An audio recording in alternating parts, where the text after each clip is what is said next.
When the game gets rough and this life just seems so tough, make we talk, my people, make we talk.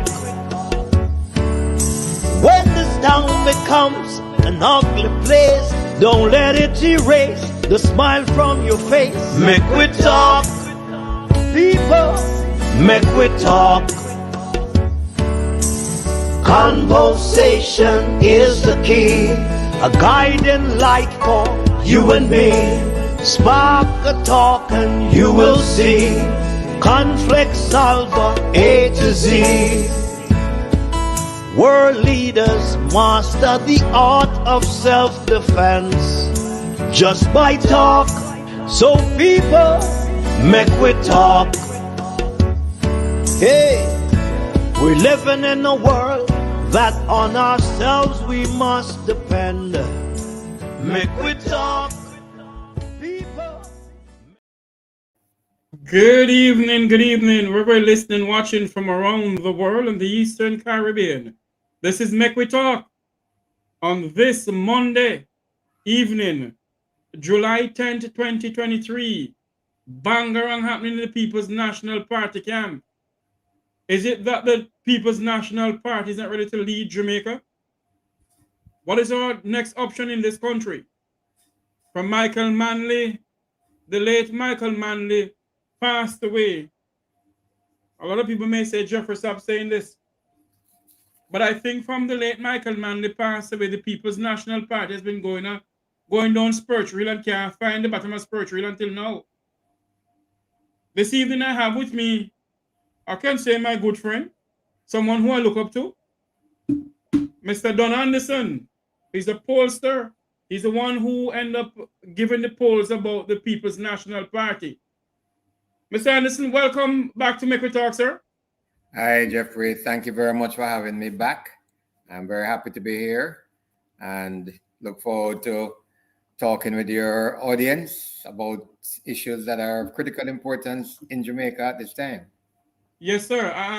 We're going to be joined by Mr. Luke George pretty soon, who is a human rights activist in his own rights. Mr. Anderson, I have to start with what is going on with.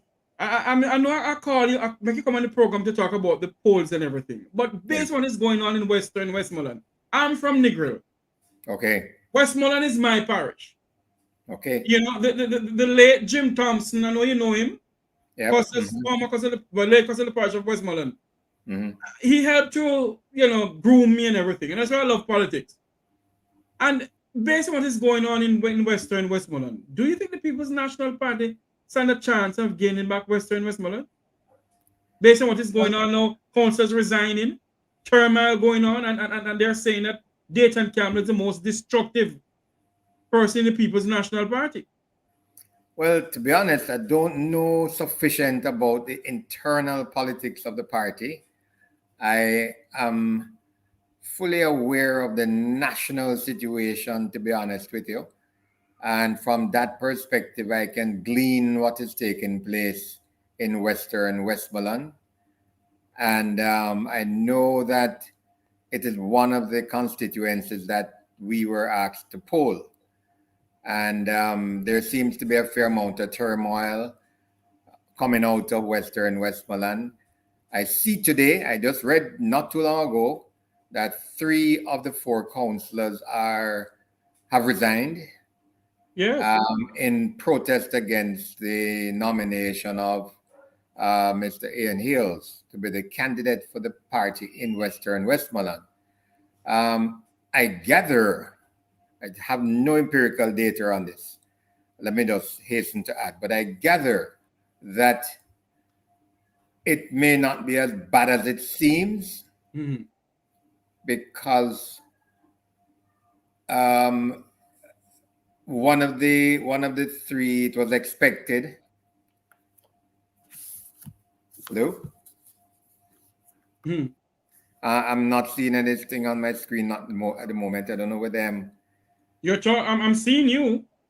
Oh, okay. One of the we're back. One of Okay. the three, I gather, is probably not in good favor. Anyway, I don't know which one of them. Yes. Absolutely don't. But when I saw it, I did ask of a source, and I was told it probably isn't as bad as it seems. So, but it's consistent with the kind of internal conflict that seems to have dogged the party for a while. Whether or not they can smooth the situation quickly is another challenge, because that is what leaders are made of. There are going to be challenges even, in the best of regulated families. So the question of whether or not they can, in a way, smooth over these obvious cracks which have emerged, and in time to be able to mount a good challenge. I don't know for sure. Yes. It's something that I wouldn't have anticipated, because I didn't see it in the polls that I did recently. But you heard the rumors, but I'm not sure. A lot will depend on how the leadership deals with it. But one thing I will say is that I have noticed in maybe two or three of the constituencies where there were challenges, obvious challenges because they ran a poll and somebody came out on top, that there's been some amount of reconciliation afterwards, people accepting and people saying, we're going to move on. So maybe they have found a way to deal with these problems. We will see in Western Westmoreland whether this is a trend or not. I mean, in one of the St. Mary constituencies, we saw where the gentleman who won, it was a very close contest, clearly. Yes. I believe that Dr. Floyd Morris, I haven't heard from him, but I haven't heard any negative things coming out of that area. Right. The winning candidate saying that he's prepared to work along with anybody and prepared to embrace Dr. Yeah. Morris. So let's hope that that is a pattern that will continue. I can't say much more about Western Westmoreland. Yes. What I can say though about Western Westmoreland Yes. is that the night of the election where Molan Wilson won the seat, I was in a radio program on Route 96.1 FM put on by my good friend Owen Brown, the producer of this program, and Right. Dudley Thompson, senior journalist down there. Right. I said to them, and they were saying to me, I must shut my mouth because nothing goes up. I said, listen to me. The Labour Party will be taking home Western Westmoreland and Central Manchester. Right. And they went down and said, Jeffrey, you're talking nonsense. And I said, listen to me. I am from Westmoreland. And the people of Western Westmoreland got tired and fed up of the People's National Party not doing anything for them. Right. So when you see this turmoil going on in the camp now, Mr. Anderson, Yeah. we mustn't be surprised, Yeah. Mustn't be surprised. Anyway, let us talk about the polls. Okay. I'm more comfortable on that ground. Yes, I know. Because I was seeing you getting a little bit uncomfortable there. No. I could answer the questions as best as I can. No worries. Yes. Let us talk about the polls. Based on the polls that you did for the People's National Party, and I must look it up now before I go any further, but based on the polls that you did for the People's National Party, Mr. Anderson, do you see the People's National Party now being a better, how should I put it? Do you see the People's National Party gaining more tractions in the months ahead? Because if the Prime Minister should call the election now, based on what is going on in Western Westmoreland, I don't know the People's National Party stand a chance. Well, put it this way. We did this poll in early June, between the 8th and the 14th of June. And what the poll found was that the People's National Party had consolidated the gains they made between July 2022 and February 2023. And let me just remind our viewers and our listeners what those numbers were. Because in July 2022, when we did a poll for the RGR Gleaner Group, the Jamaica Labour Party was 13 percentage points ahead of the People's National Party. And that gap represented an increase in the previous gap, which was in July 2021, when I believe the Jamaica Labour Party were something like 8 percentage points ahead.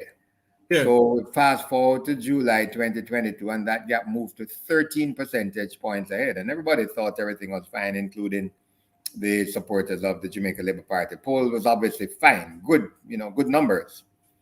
When we moved to February of 2023, and that poll was conducted for the People's National Party, that 13 percentage gap had been eliminated, wiped out, to the point where the PNP were 0.2 of a percentage ahead of the Jamaica Labour Party. I believe when they looked at that data, that the Jamaica Labour Party were able, I heard very constructive comments coming back.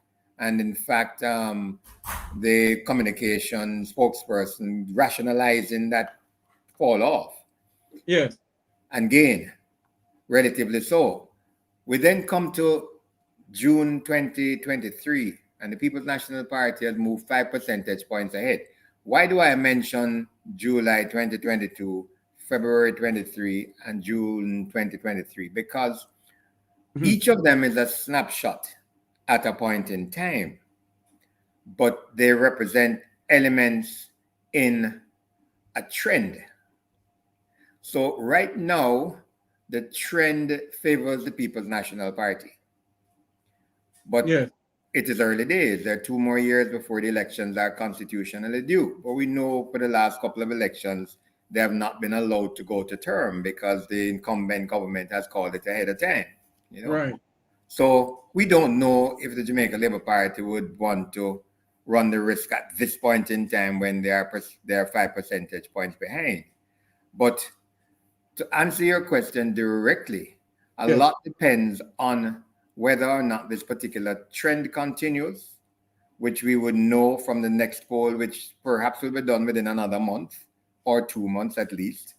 And if that trend continues, then that will say to you that the People's National Party is gaining traction nationally. What I would say based on the June poll is that they gained traction to be 5 percentage points ahead.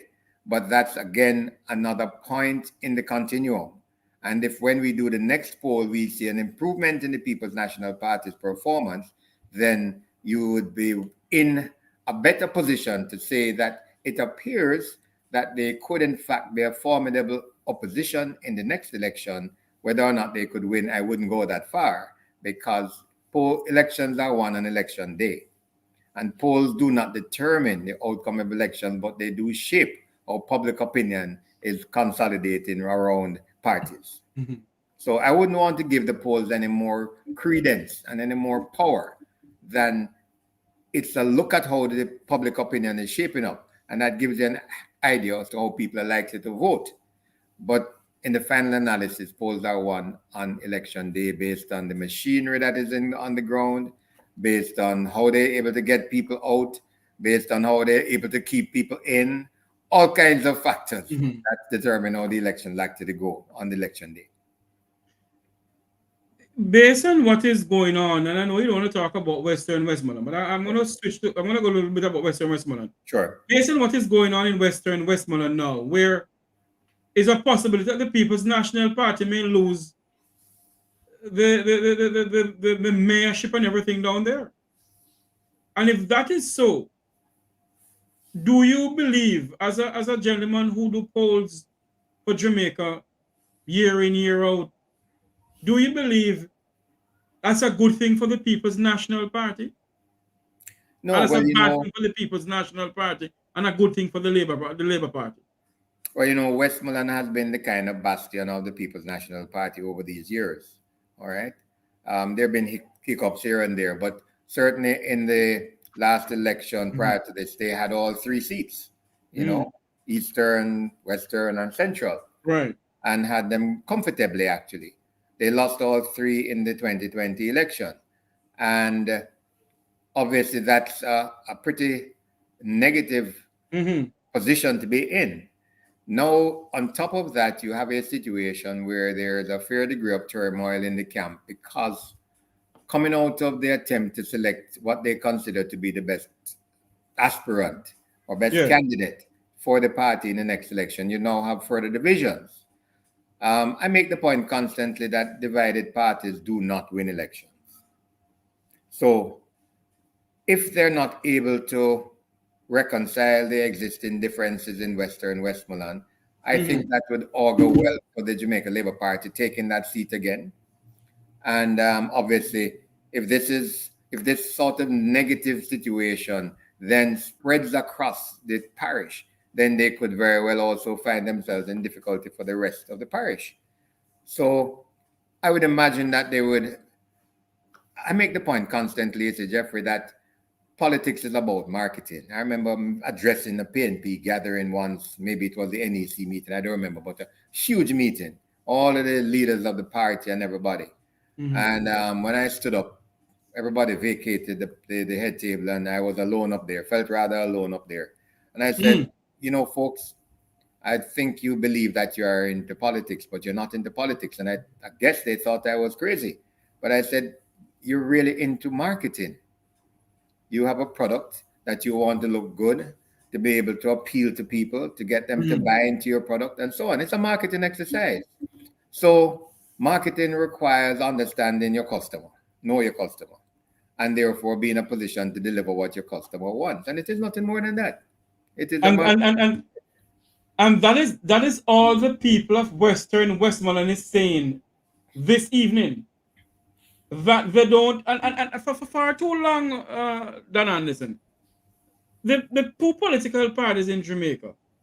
I'm not going to go down certain road with you, but as a Jamaican citizen, not as a pollster now, yes. as a Jamaican citizen who vote in your country. Yeah.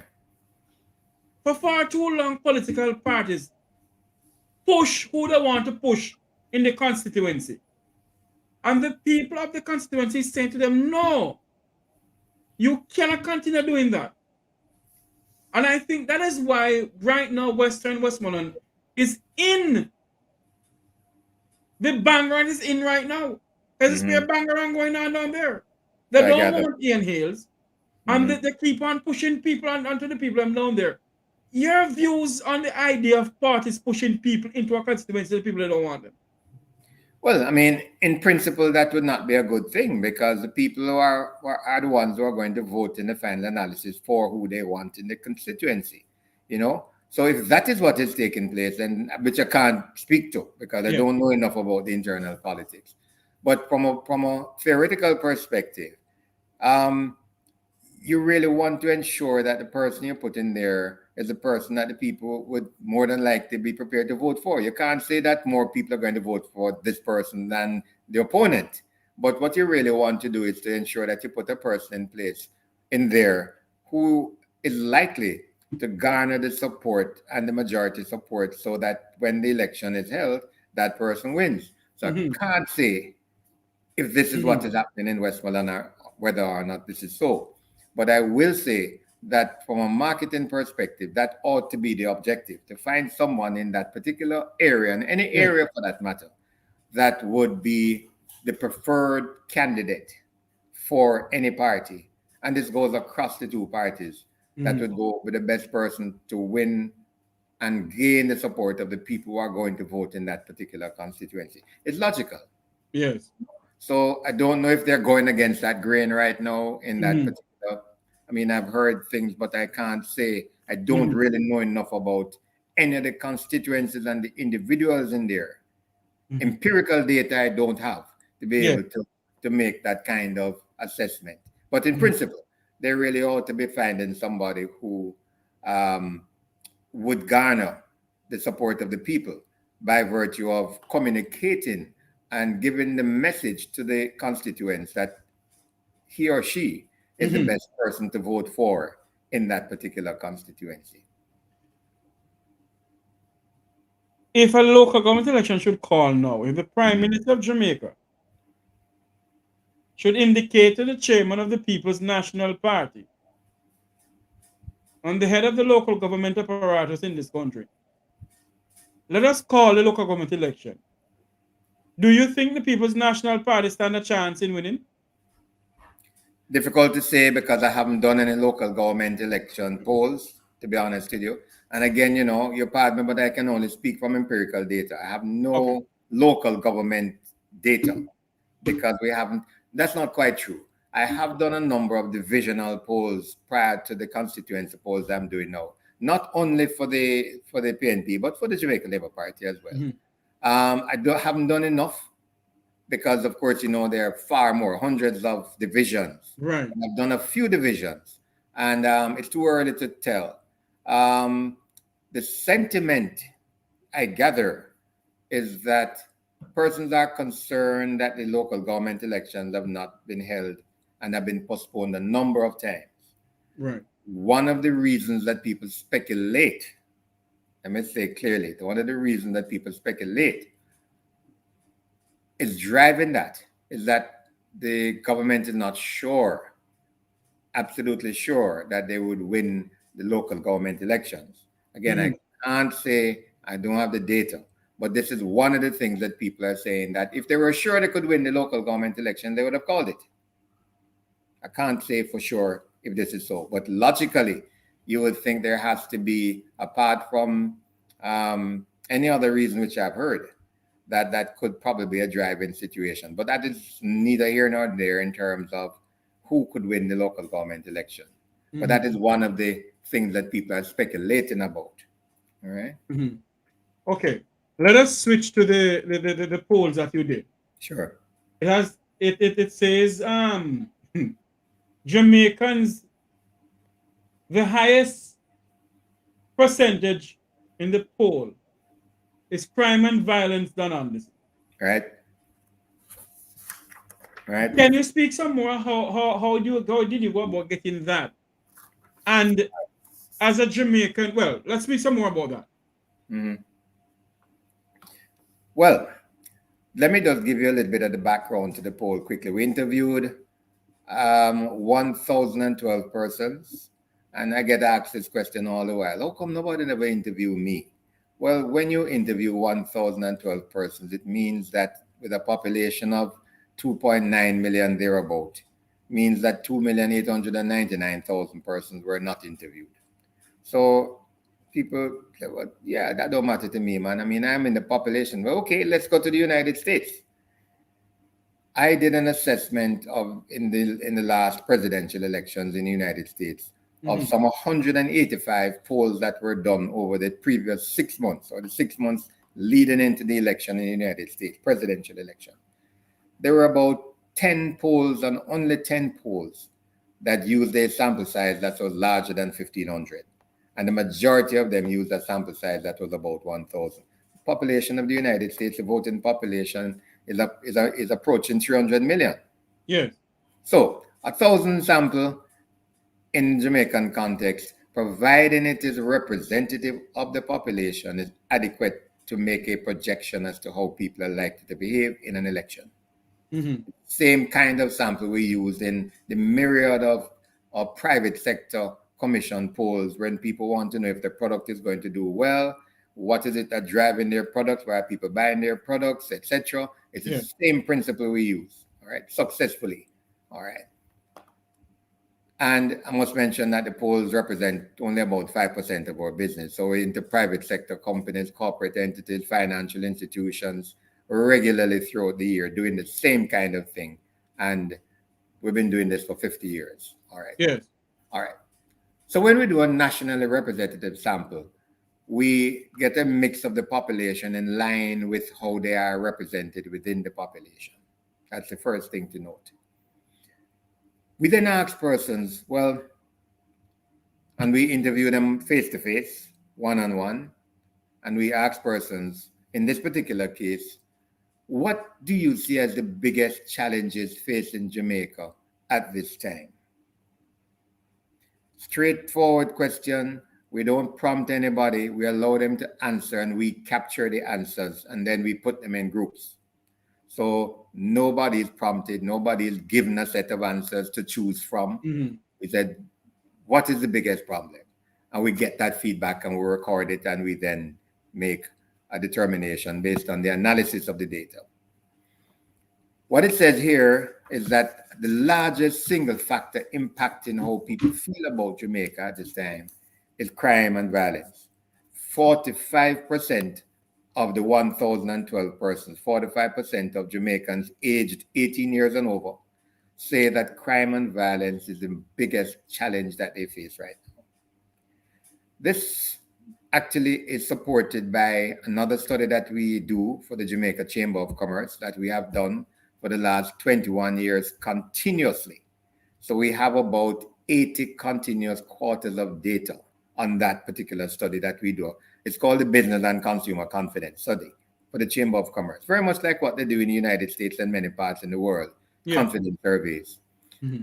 And this data that says that 45% of the persons believe that crime and violence is the biggest problem is supported in those surveys that we do, both by the business sector and by the consumers. When we ask businesses, well, what do you see as the biggest setback, drawback to doing business in Jamaica? Crime and violence figures prominently in that. When you ask consumers, again, it's the same kind of subset of this. Crime and violence features bigly, very, very significantly. So there's no question that this is a factor that is impacting people and how they see their own country. It's a huge gap between that factor and the next one, which is the high cost of living.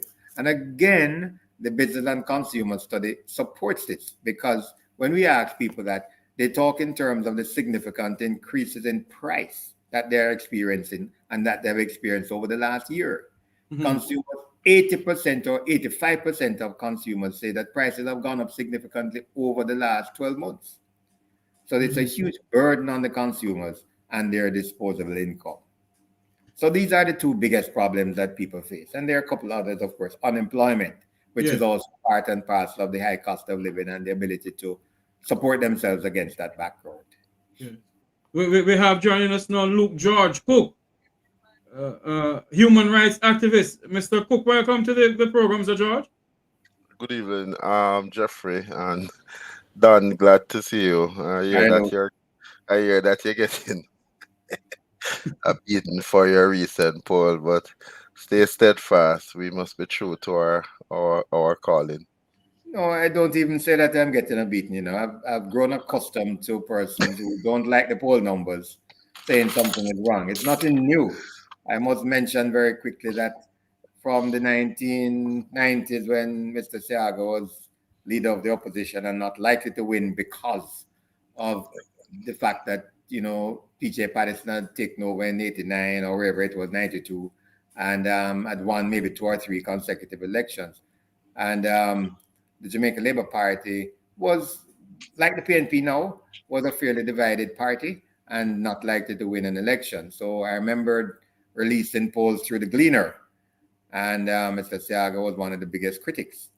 But guess what?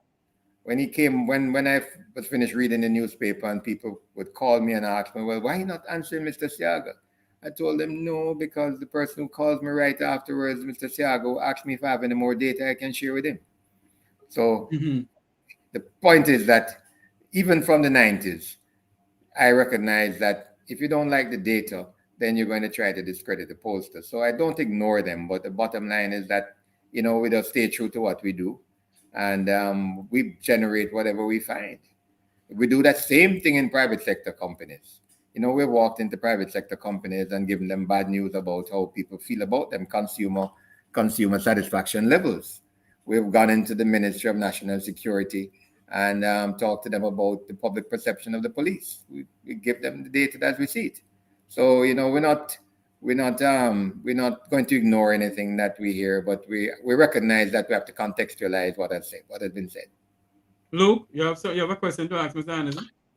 No, I wanted him to do a poll on the diaspora. I was hoping that. Huh? Well, speak. He's on now. No, I was hoping that Dr. Francis would be on, because certainly I'd like to know the effectiveness of the diaspora in Jamaica. I know that Dr. Francis had alluded to it, that he wanted to know how effective it was, and it would have been a good thing. So I thought Rupert would have been on first, a commission done to do a poll on the diaspora. But I'm sure we can talk off air on that. But if I can just make reference to something like the Business and Consumer Confidence Survey, because in 2010, we've been doing this from 2001, continuously day in, day out, 22 years consistently. In 2010, we saw patterns developing that we couldn't understand. People were inclined to take holidays and buy cars and buy houses, and we're like, we're not seeing this supported by the macro data. People are struggling. Well, in their wisdom, the Chamber of Commerce decided that they wanted to include a question on remittances. And that has really been a revelation, because since we started that tracking in 2011, I believe it was, until now, we're seeing patterns that have helped us to understand the importance of the diaspora. Yeah. Definitely. So, because the remittances play a very significant role in helping people to weather the storm in terms of price increases, and in fact help them to meet their daily household expenditure. Yeah. That's something so again, if a study was done, I believe it would definitely point to the fact that the diaspora is a very important element in all of this. And we saw that in COVID, when COVID hit during the 2022 period, that the volume of remittances going into families fell off, and people are complaining bitterly about their own situation. So there is a relationship between the two. Tell me something, Don. In the last data for the last election, Right. do you think that COVID played a significant role, especially in the senior citizens not turning out to vote, and that had some significant effect on the results? I would say, first of all, that COVID did play a part in the turnout, in the eventual turnout of 37.8%, but it was by no means the most significant factor.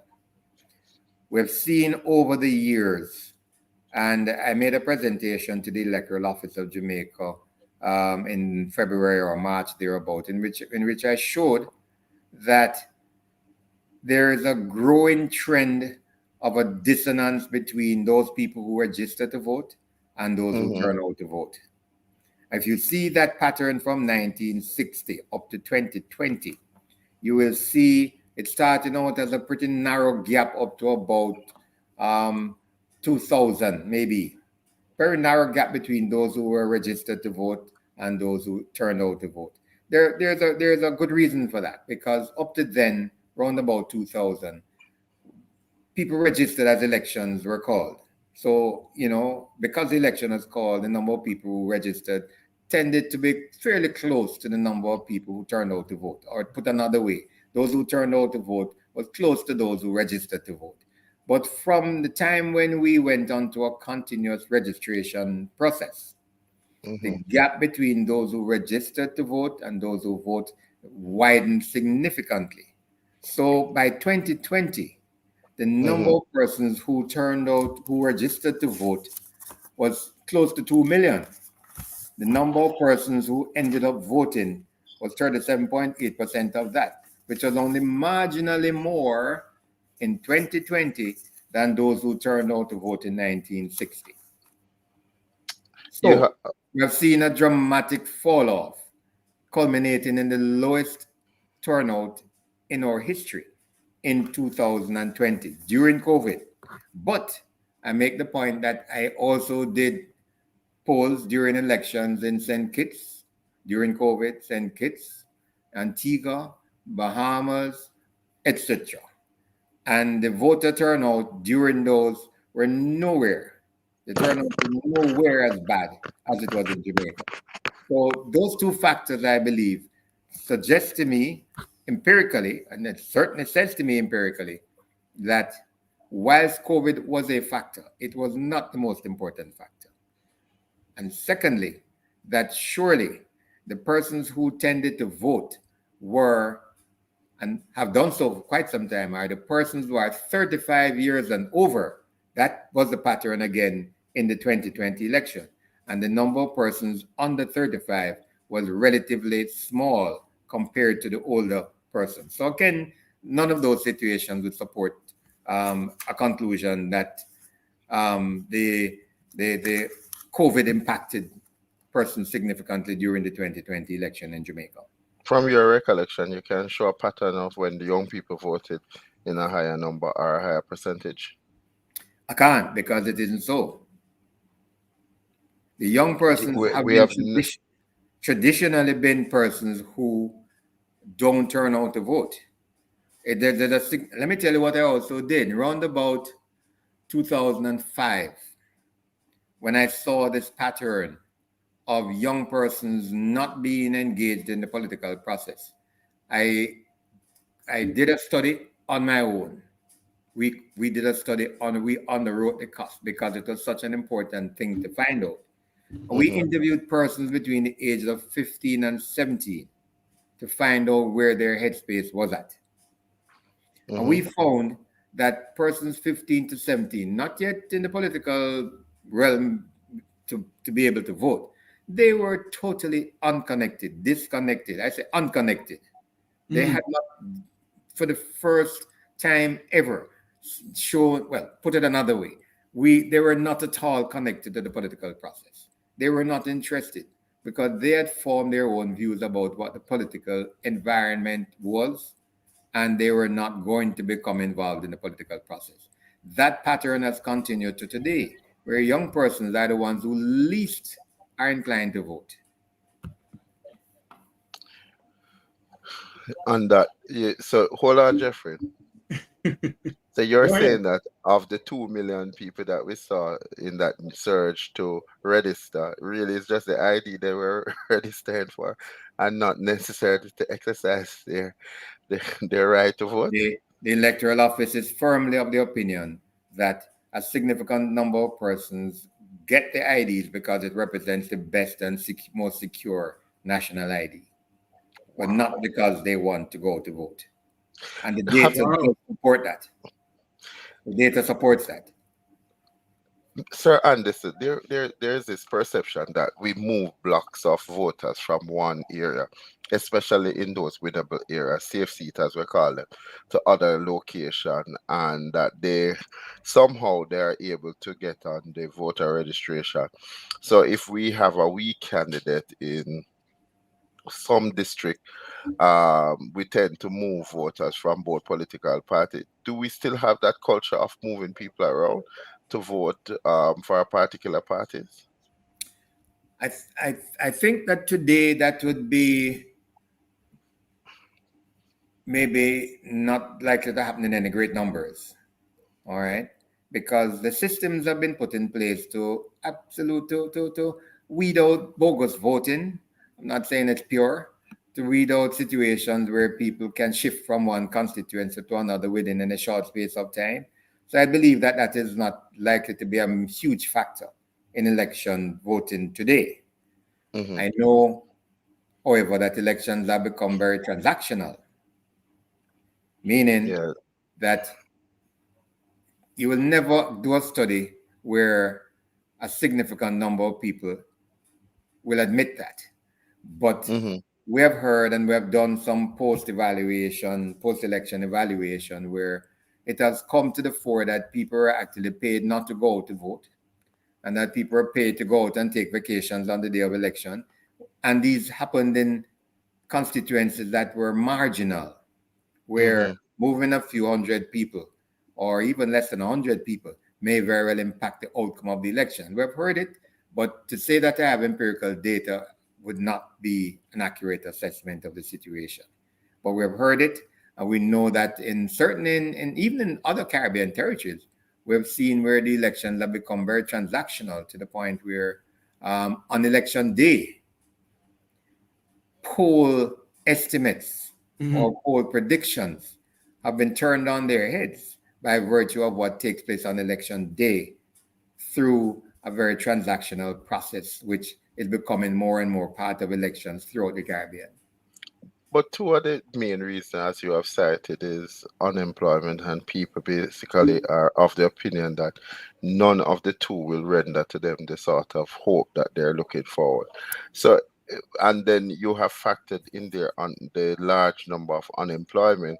However, the government will tell you that with the business processing office, the BPOs, that far more people have been employed under this administration than any other previous administration, and therefore it should give people confidence that this current administration have a plan to widen that. But the only thing I hear they talk about is BPOs. I don't hear them they talk about Keith Duncan say we have sophisticated jobs, but we just don't have the personnel for it. So what else you hear young people are saying that they would like to see if they are to get back involved with the political parties?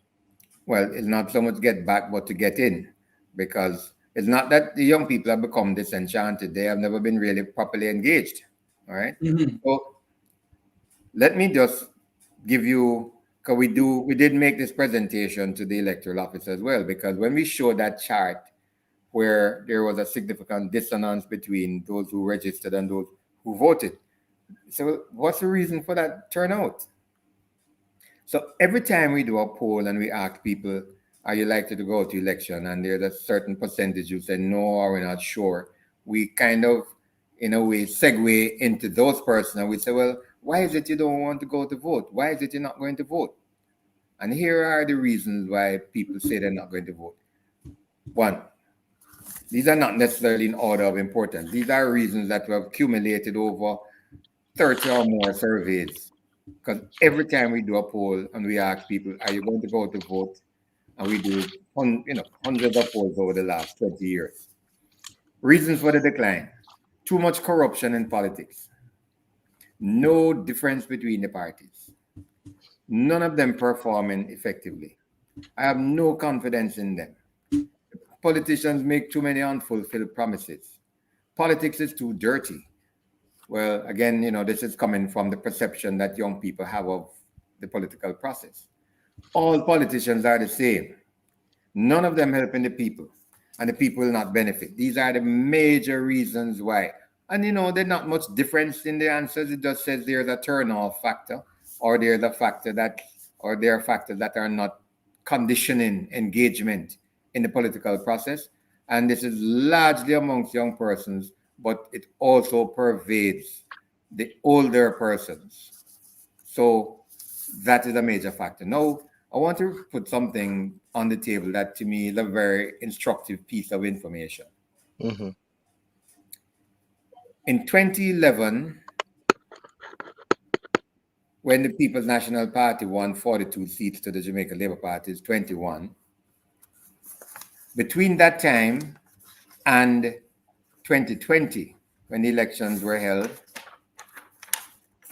there was a significant fall off in the support for the People's National Party. And I have the numbers here. In 2011, 464,000 persons voted for the PNP, as against 403,000 for the Jamaica Labour Party. So that there was a difference positively for the PNP of 60,000. In 2016, the People's National Party lost like 31,000 persons, and the Jamaica Labour Party gained 32,000 persons. So that the balance has shifted by 2016. The fall off for the People's National Party was 30,000 persons. But when we fast forward to 2020 election, the People's National Party lost another 127,000 voters. When we say lost, we mean 127,000 persons less voted for the PNP in 2020 than did so in 2016. So when you put the 2011 period against the 2020 period, the loss in numbers of persons for the People's National Party was 158,000 persons. The loss for the Jamaica Labour Party over the same period was 4,000 persons. Now that in a way mirrors the significant fall off in voter turnout between 2011 and 2020. So you may very well ask the question as to whether or not that 37.8% was indicative of a falling away of People's National Party support, and whether or not can they pull them back? Have they lost them completely? Those are questions that they must be asking themselves. And maybe as analysts, we should be asking of ourselves. Get that point? Yeah, 168,000 persons less turned out for the PNP in 2020 compared to 4,000 less for the Jamaica Labour Party. And it was that on piece of data is very instructive and parallels the fall off in voter turnout between 2011 and 2020. And the 2020. voter turnout was declining consistently. Jeffrey. Sorry, when I heard Mr. Anderson said that how many percentage of young people did not turn out. That's what you said? A significant number of young persons did not turn out for the election. Did And not No, turn the out but for the what election. history but of he this went on to say association. that cohort of voters are not the ones that are turning out, and he listed from the Would from the speak a top. little louder. He Jeffrey, he basically says that that cohort of voters are not the ones that are voting, and they have cited several reasons. They don't believe that any of the two are delivering on the promise. Too many empty promises. It's too dirty. So they are they are not the ones that are interested. But what is interested is that if you compare the 2011 to the 2020 and you look at a significant loss in the number of people going out to the polls for the PNP at 158, Jeffrey, it means that Mark Golden has a big appeal that he has to make to try to bring back these people into the fold. Because on the other hand, the 400 and odd that have turned out for the JLP seem to be consistent. And if you might find that in another week or so, when another poll come out, you find that this move from the 480 to probably 5, which if you see that they're moving in that trajectory, it means that the JLP is still having um, the ability to attract and keep people, while the PNP can't explain to us why they can't get back this 158 into the fold. And significantly, why they're not appealing to young people. Why they're not appealing to young people. I'm gonna Mr. Anderson, you have in this poll also the high cost of living, 16%. Right. Right. Yes. Tell me, how did you go about getting that? And in the That sense of, information. go ahead. Okay, well, it's the same explanation that I gave for the reason given, the high crime rate. Okay. Right? Because it was totally open-ended. Nobody was prompted. So this was one of the reasons that people volunteered to us. We took the verbatim comments from people. All right. So again, the question was, what do you feel is the biggest challenge facing Jamaica at this point in time? All right, biggest challenge. And they ranked them for us. They gave us one answer. And the one answer, 45%, was crime. What we found was high cost of living, high prices was the second most important factor. That 16 percentage points who said that this was the biggest problem that they faced. And I then drew the parallel to the confidence surveys that we do, where people told us in the last survey, and we're about to, next week is when we're making the presentation for the second quarter of 2023. But for the first two quarters, or the first quarter and the quarter prior to that, last quarter for 22, people are saying over the last 12 months, prices have gone up significantly. Close to 90% of all persons that we interviewed said that prices have gone up significantly. And this has impacted their ability to actually meet their daily household kinds of expenditure and to maintain themselves in any kind of decent condition. But So is that's a there very any big factor. is there anything significant that they have said that is positive about the administration that would likely see them voting for another JLP administration to continue? Is there anything that they have said in these poll and in the poll that you did for the PMP? Is there anything that people are saying that the PMP needs to do that will make them attractive to the voters in the next election? Well, the closest we came to that is that when we asked people why you would vote for the PNP and why you'd vote for the JLP, we see the reasons that they gave, The reasons, Are you still seeing and hearing me? Yeah, Yes, we're hearing you. yeah, we're hearing you. All right. So my screen has gone up. I'm not quite sure why, but Again, right. But I wonder anyway, what's going on. I don't know. We're hearing you though. Okay. And we're seeing you too. You're seeing me as well. Okay, great. Well, Yes, that's we're all that's seeing you. important. We're hearing you, and we're seeing you from Negril Point to Moran Point, and the Well, PNP councillors who resign seeing you too. Okay. All right. I don't need to see myself, right? So one of the we do have information as to why people say they would vote for the PNP. So what is it that makes them appealing at this point in time? And similarly for the Jamaica Labour Party, we find out why. So one of the key factors that has emerged every time we do a poll and we ask, well, why you say you're going to vote for the PNP? So these are the people now, we now segue into those who say they're going to vote for the PNP. Why? One of the most significant factors that emerges is party loyalty. In other words, that feeds into the notion that the PNP has a pretty strong core support. Core support, party loyalty.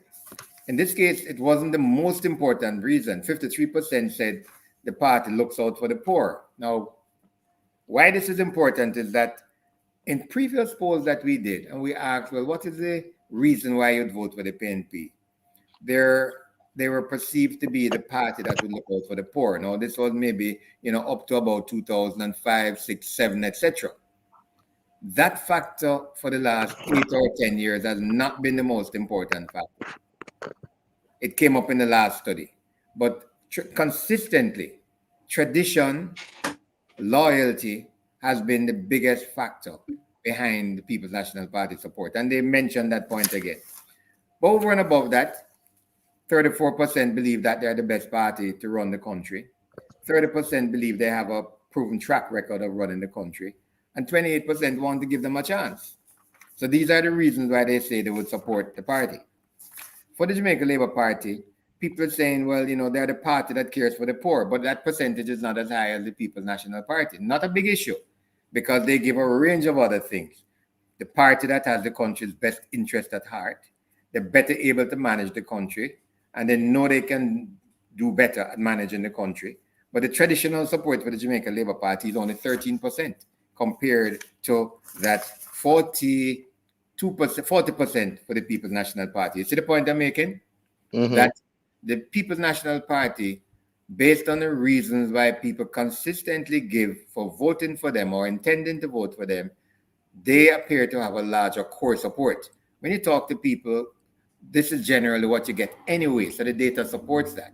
Whereas for the Jamaica Labour Party, they tend to have more issues-related positives than the People's National Party, which I think is probably a stronger basis for the Jamaica Labour Party than it is for the People's National Party.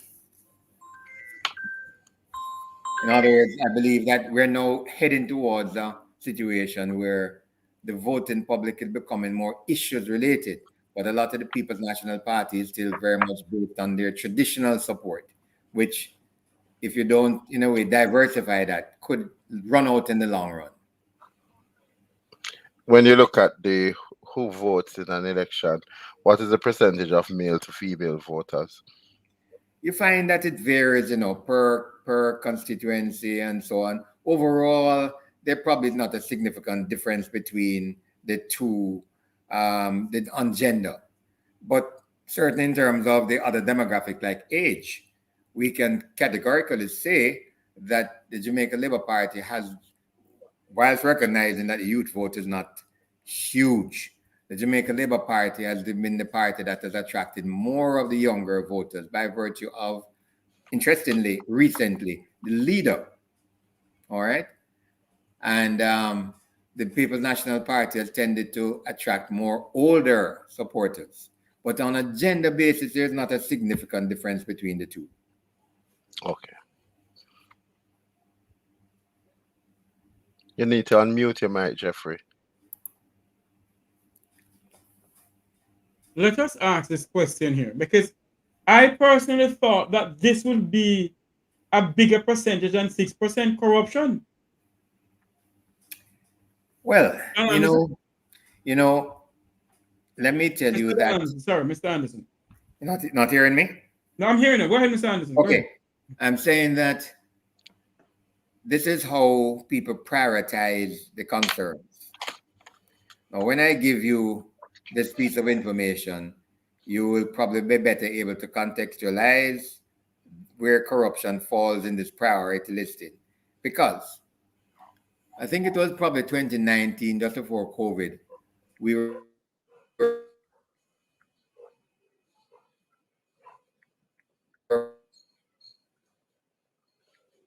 almost at the same time. One was for the Ministry of National Security. One was for National Integrity Action, which is Trevor Monroe's, the one that Trevor Monroe heads.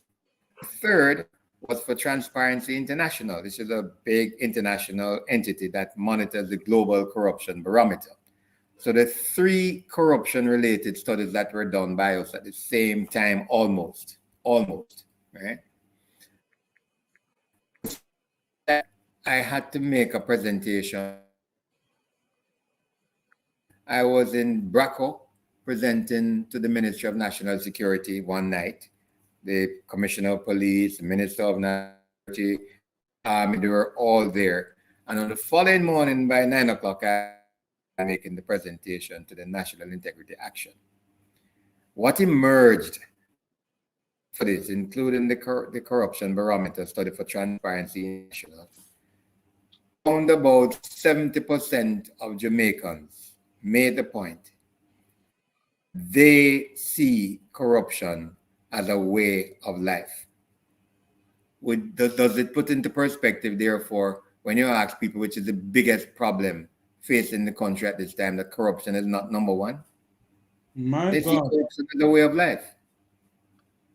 So you're saying to us, Don Anderson, that we're speaking to Pollster Don Anderson on the Make We Talk program with my good friend Luke George Cooke. You're saying to us tonight, Mr. Anderson, that when you did the poll, most Jamaicans are saying that they see corruption a way of life? Precisely. That's the data. My God.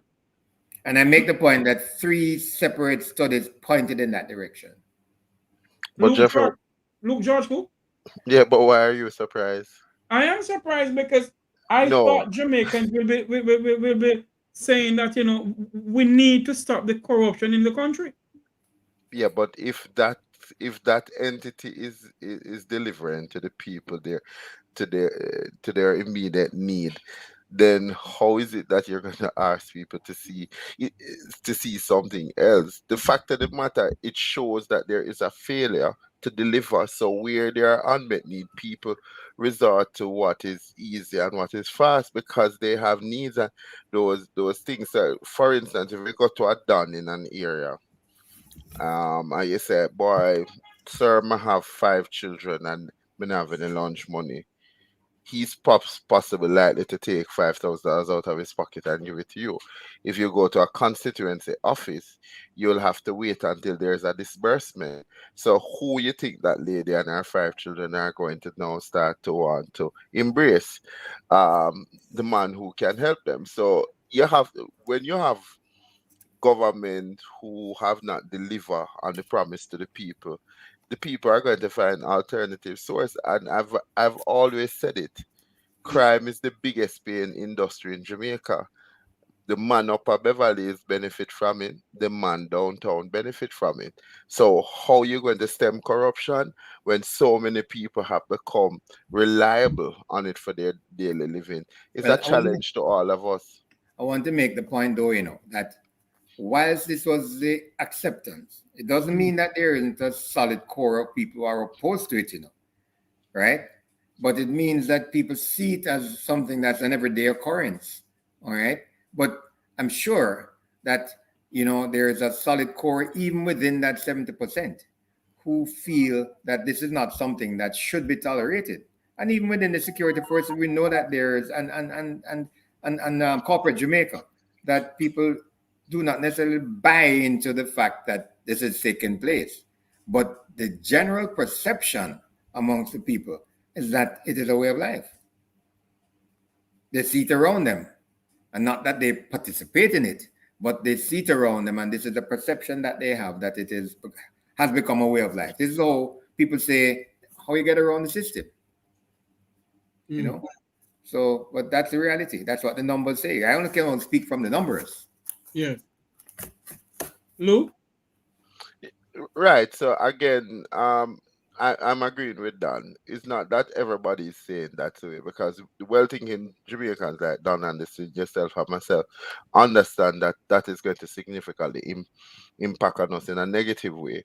And if you look at the Usain Bolt situation, you see, if we had government who responded to these things and really demonstrated that they had a control mechanism over it, return the man money and put the people who are necessarily at fault for doing this in prison, then you can assure up public confidence. Many of us have made the conclusion that Usain Bolt will never get back a dollar out of that money. And so, you see, talking to young people, those are the challenge that you have as somebody who you're looking at the bigger picture and you're saying that we can't allow Jamaica to go down this road, and you're trying to impress upon young people why they should choose to stem out corruption in their own personal space so that Jamaica will prosper. But when we see blatant regards like Usain Bolt, SSL, and we hear about the reports that was out from 2018, and then this youth from Trelawney who never really born on any big piece of plantation, and he made a significant contribution to put back Jamaica out there for people to look at us as a producer of Prince Star and Veronica and so forth, and you're taking money. And then you hear Nigel says, oh, we have FBI agency and CIA down here, we're going to get to the bottom of this, only to find out that we never had those people down here. And nobody see an end date to when Usain is going to get his money. So that in and of itself. So here's one for Don. What would be a positive message that we need to put out there to get our young people to understand that don't vote on loyalty, but vote on policy? What is it that you see that we would have to do to get young people back out there to vote? And by voting, not only voting for somebody, but voting for people who are going to be delivering on the promise. That's a very difficult one. And why do I say it's a very difficult one? You know, data is not static. So that an election, let's say an election is held in 2024, okay? What would be incumbent on the parties to do is to find out what are the drivers of potential support. And I can't say what those are likely to be. The next year, the situation could be quite different. It depends on what's in the atmosphere at that point in time. So that one of the most important things in any election campaign would be the messaging. But the messaging can't be something that is driven from within the party. It has to come from an understanding as to what it is that people really want to have done. So they would need to find out exactly what are the drivers. I mean, we can look at some historical data. Let's go to the United States, where Trump beat Hillary Clinton and won the presidency of the United States some years back. One of the key factors was a message that resonated with the American people from Trump. And there was the absence of a similar compelling message from Hillary Clinton. Trump convinced America that he was going to make them powerful again, strong again, the number one country in the world again. Make them great again. Make them great again. This is what Americans want to hear. That was a message that was central to Trump's success. Can you think of a similar, compelling, singular message from Hillary Clinton? And all I'm doing is just emphasizing the importance of messaging, but that is understanding what people want to hear. So what you're saying tonight, Dan Anderson, and maybe I'm not putting words in your mouth, but what you're saying, in the last election, Andrew Holness told the people of Jamaica what they really wanted to hear. The data does suggest that that was correct. Because they won a significant percentage of the vote, very significant. They have 49 seats to 14. Remember, we were gonna sleep with our doors open. There was going to be fixed election. There were going to be term limit. The chicken basket would now become a flourishing basket. We were the party that was going to make it great again. It was a Donald Trump a classic message. We were going to we were going to make Jamaica great again. The good old days would have come back, Jeffrey, when Yeah. you when you could have walked anywhere in Jamaica and Yeah. all the thing you had to fear was a I, ducky. I, I want to play a video. Hold on there for me. I want to play a video. Let Dan on listen to this video. Okay. And I'm gonna drift away a little bit from the polls. Not a And problem. I want you, Mr. Anderson, to tell us now, as a Jamaican citizen, what do you think of what the Prime Minister said in this video? The time to change the system to a fixed election date is now. The time to change the system to a fixed election date is now. Within our first 100 days of government, we will start the legislative process to fix the date for general elections in Jamaica. This will bring greater certainty to the political process. And by the way, the date will be a date after the budget and not before. So no government will be able to come and make false promises and hide the truth and tell you half truths and trick you into voting for them, and then when them win, them throw on poison.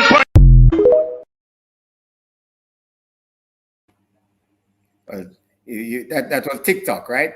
Quite often I don't believe what I see on TikTok. No. Hold on, Mr. Anderson. That was a video. Yes. That was taken off a political campaign trail and put on TikTok. Okay. And I can prove you for that. I have proof for that. So are you asking me? Name of TikTok, you know, but I want your views on it, Mr. Anderson. As a Jamaican citizen, a prime minister come and tell you that in the first 100 days, there'll be fixed election date. There'll be blah, blah, and blee, blee, and nay, nay, and no, no. And nothing has been done. What would you think, Mr. Anderson? If you forget about Dan Anderson up in the effluence of society. I don't know about that one. Don't begrudge enough at the Chilata Society. He worked hard for it. About that one. No, don't run from it, Dan. You work hard for it. You didn't get it by any other means necessary. But those are promises, Jeffrey, that Jamaicans need to move away from. We must ask our member of parliament to come up with solid development plan based on the need of the people who live in a particular constituency, to include crime, education, health, the environmental issues that we're experiencing, and certainly to look at more green space and to look at energy. And how, George, before we go that, I want Mr. Anderson to answer that. Put it this way. Yes. Put it this way. I think fixed election dates in the context of Caribbean politics is probably an ideal that we won't see for a while. It's an ideal. Even hold on there, Mr. Anderson. Even in our new constitution that they're going around telling the people are sort of shebang, you're saying to us that in our new constitution you'll never see a fixed election date, nor term limit? Put it this way. There is a certain strategic advantage in being able to determine when the elections are held. And I don't see governments giving that up in the immediate future. There's a strategic advantage in you holding the cards as to when elections are called. I'm not saying it is right or wrong. I'm saying that this is its pattern, and given the cutthroat nature of our politics I don't see, despite the pledges and promises from wherever, that you're going to have a fixed election date. I think it's desirable because it would bring some kind of order to the process, but there are significant advantages to be gained by the party that determine when they think they are in the best position to hold an election for them to do so. But you're saying to us, Mr. Anderson, your point of view as a layman Jamaican, Yeah. that we will never see this in our lifetime. So that means the prime minister of this country, any prime minister, can continue playing hopscotch with the Jamaican people come on to elections and local government and general elections then. You see, this is one of the things that is a hot topic item. It's a big item. It's a big ticket item. Fixed election dates. And we have done polls in the past where we have evaluated how people feel about fixed election dates. And I think the jury is still out as to whether people think it should or shouldn't be fixed date. When you make that kind of pledge, and I'm assuming, as you rightly say, that this is a statement that was made by the Prime Minister. I think that was going out on a limb without any kind of concrete determination that was going to be put into place. It probably was, they say when you put a mic in front of a politician, anything is possible. Yes, verbal diarrhea. Well, I don't know about that, but they're prone to saying things that are appealing to the audience and so on. But I don't know that there has been any seriously concerted thought about fixing an election date that would be recurrent and we would know exactly when an election is held. I think it would be a good thing, personally.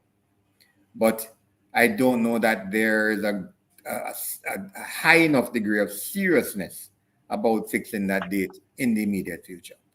But a good opportunity presents itself in the constitutional reform which is taking place. And it would be a good time to look at whether or not we should have set the stage, be the pioneers in having a fixed election date in the Commonwealth Caribbean. By the way, before you ask the next question, Mr. Anderson, did you do a poll on the constitution reform and what Jamaicans think about it? No, but I don't want to kind of preface or what, but I believe that is on the cards shortly. Oh, okay. I've had discussions. Yeah, all right. Well, let me say this. I'm asking you to please put in one of your questions in the post that you're gonna put out to the people. Mm-hmm. If they have ever seen a copy of the Jamaican Constitution, must just to read it. Well, those are the questions that you must ask the people when you do a poll, Mr. Anderson, for the Constitution reform. Because a lot of Jamaicans has never seen a copy of the Constitution, must have the Constitution read to them, or they read it themselves. Mm-hmm. But now it's a good time. I think I was on a different forum one day when the whole question of the Constitution Reform Committee came up and so on. And I made the point then, and until I see evidence to the contrary, I made the point again that a lot of people don't have a clue about the Constitution and what the Constitution says and what their rights are. They will buck up into it sometimes if a personal situation faces them. But a significant number of us in Jamaica really aren't clued into what the Constitution is and what it says. And I dare say that before we can get to a referendum, that a fair degree of education would need to be undertaken, because in the absence of that, people are going to be answering questions that they're not sure they even understand what they're being asked. And we may very well get a significant don't know, non-response if we just simply go into a referendum asking people about the Constitution without people being exposed more to what the Constitution says, and that there's a greater degree of understanding as to what the Constitution really means. And I think that it is incumbent on those who are steering this thing to make sure that people understand better. Because I know you're a gentleman who don't listen to hearsay. but it's not a hearsay. You can check my YouTube channel because every time they have constitutional reform forums, I bring it live on my channel because I want to listen to what they're saying. Right. A gentleman from Portland who My parish. yes, who everyone want me to call him chink and drunk run fly. Asked the question of the good lady what's her name? Marlene Malahuford. Mm-hmm. Yes. She asked him the question. She said to him, well, he said to her rather, is a deputy prime minister in the Constitution? And she says no. So he asked her again. He said to her, then why is it we're paying the deputy prime minister how much $1 million a year when he's not in the Constitution? And those are the things that get me irritable, you know. You know what get me irritable, Mr. Anderson? It's because the people, I said to them that the people of the vum of society take the Jamaican people for a bunch of idiots. All because majority of us has never seen a copy of the Constitution. No, I'm not saying that we shouldn't have a deputy prime minister or whatever. Right. I'm not saying that. But if you're going to tell the people of this country that it's not in the Constitution, it's a breach of the Constitution. Huh? Well, it's where the education process has to come in, you know. But it's a tall order, you know. It's a tall order because we're not a reading public. So, but we're not a literate public either. But somewhere along the line, the communication, the message has to go to the key areas, I believe, of the Constitution that people need to be educated, need to be better informed about it before they actually vote on it. I really do believe that. Luke George? No, but then I agree with you, Don, but that is why the process, again, something that you said earlier that is very interesting, that when government has a certain amount of latitude, they're not going to give it up. I think that even with this constitution form, it was an insult to the Jamaican people because if you look at the whole process of constitution reform, this has been tabled from the time of the great PJ Patterson, one of the best QCs in and around the Caribbean. Everybody still look to him for expertise. And you remember the Vale Royal talk, part of that led by David Core, was about reforming this constitution, but what was never said why was civic for young Jamaican taken out of school, where we would have learned some aspect of how the constitution worked, but not in its entirety, and why we have never had a constitution club in schools where young people are learning from that tender age what it is that the legislators had put together in the document, and so it becomes a part of table discussion. I'm in fact trying to get people to ask questions in their church bulletin, and you start to educate people at that level where you ask a question, what is a constitution, and then the next week you see what it is, and you give that education. It is at a disadvantage because the majority of the Jamaican people have never read it. So for you to even want to reform it without consulting or educating is dishonorable to the people that you serve, against the backdrop that Holy Trinity has 75% of the student population that are not reading at a grade 2 level. It tells you that poverty is a structure by which people are kept in place, and that where you find the largest bulk of people, those are voting population in a modern form of slavery. It's not because you respect the people, because look, you have one children's hospital, one microcare center. You're just building another children's hospital. You're just building another hospital for children in the western end of the country, and you have not even modified the one that you have in Kingston to take in some of the work that have the other Caribbean islands have. Where do they go when they have children who have special need and need specialized surgery? They take them to the United States, big countries that have the means. So there is a lot to be fixed before you get the constitution reform. I think that should be on the back burner. Certainly fix election day, term limits, but if you have parliamentarians now who are even sick with cancer and are in the parliament, it tells you about the the dietary of those people, man. They rather die than leave it. They're not going to leave until them drain every drip out of the soup cup. So I would say that's above my pay packet. no man, no, me no expect you. Me no expect you. Me no want them stop here because me no want when me reach by the scrap people of poverty. Me not nobody for call. But the thing is that they must remember. See, I said the young people in Jamaica tell you, Mr. Anderson, and I tell this story. I tell this story every time I have an opportunity.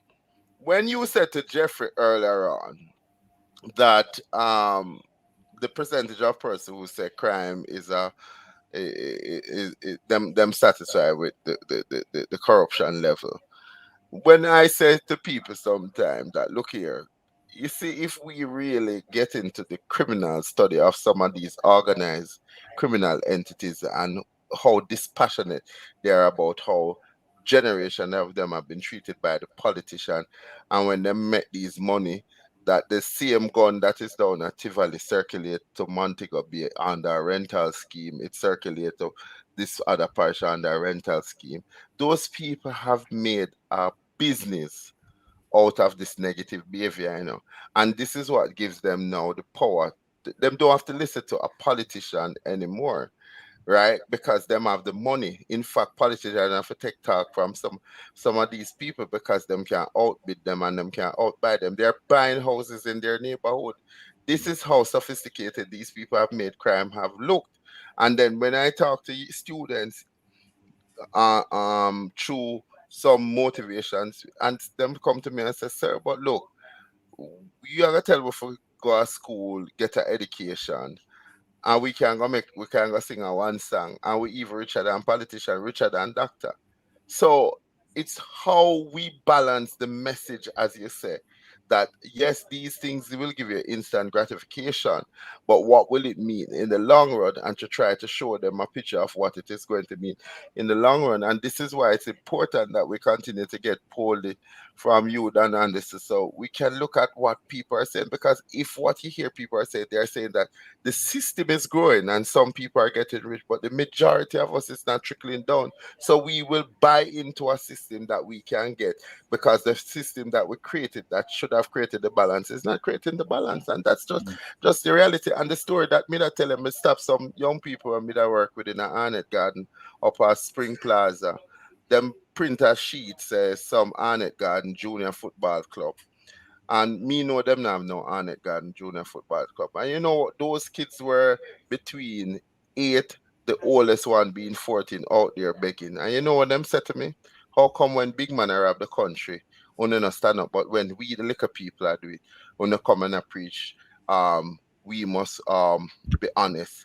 So why you don't go tell liar politician and policeman their exact words?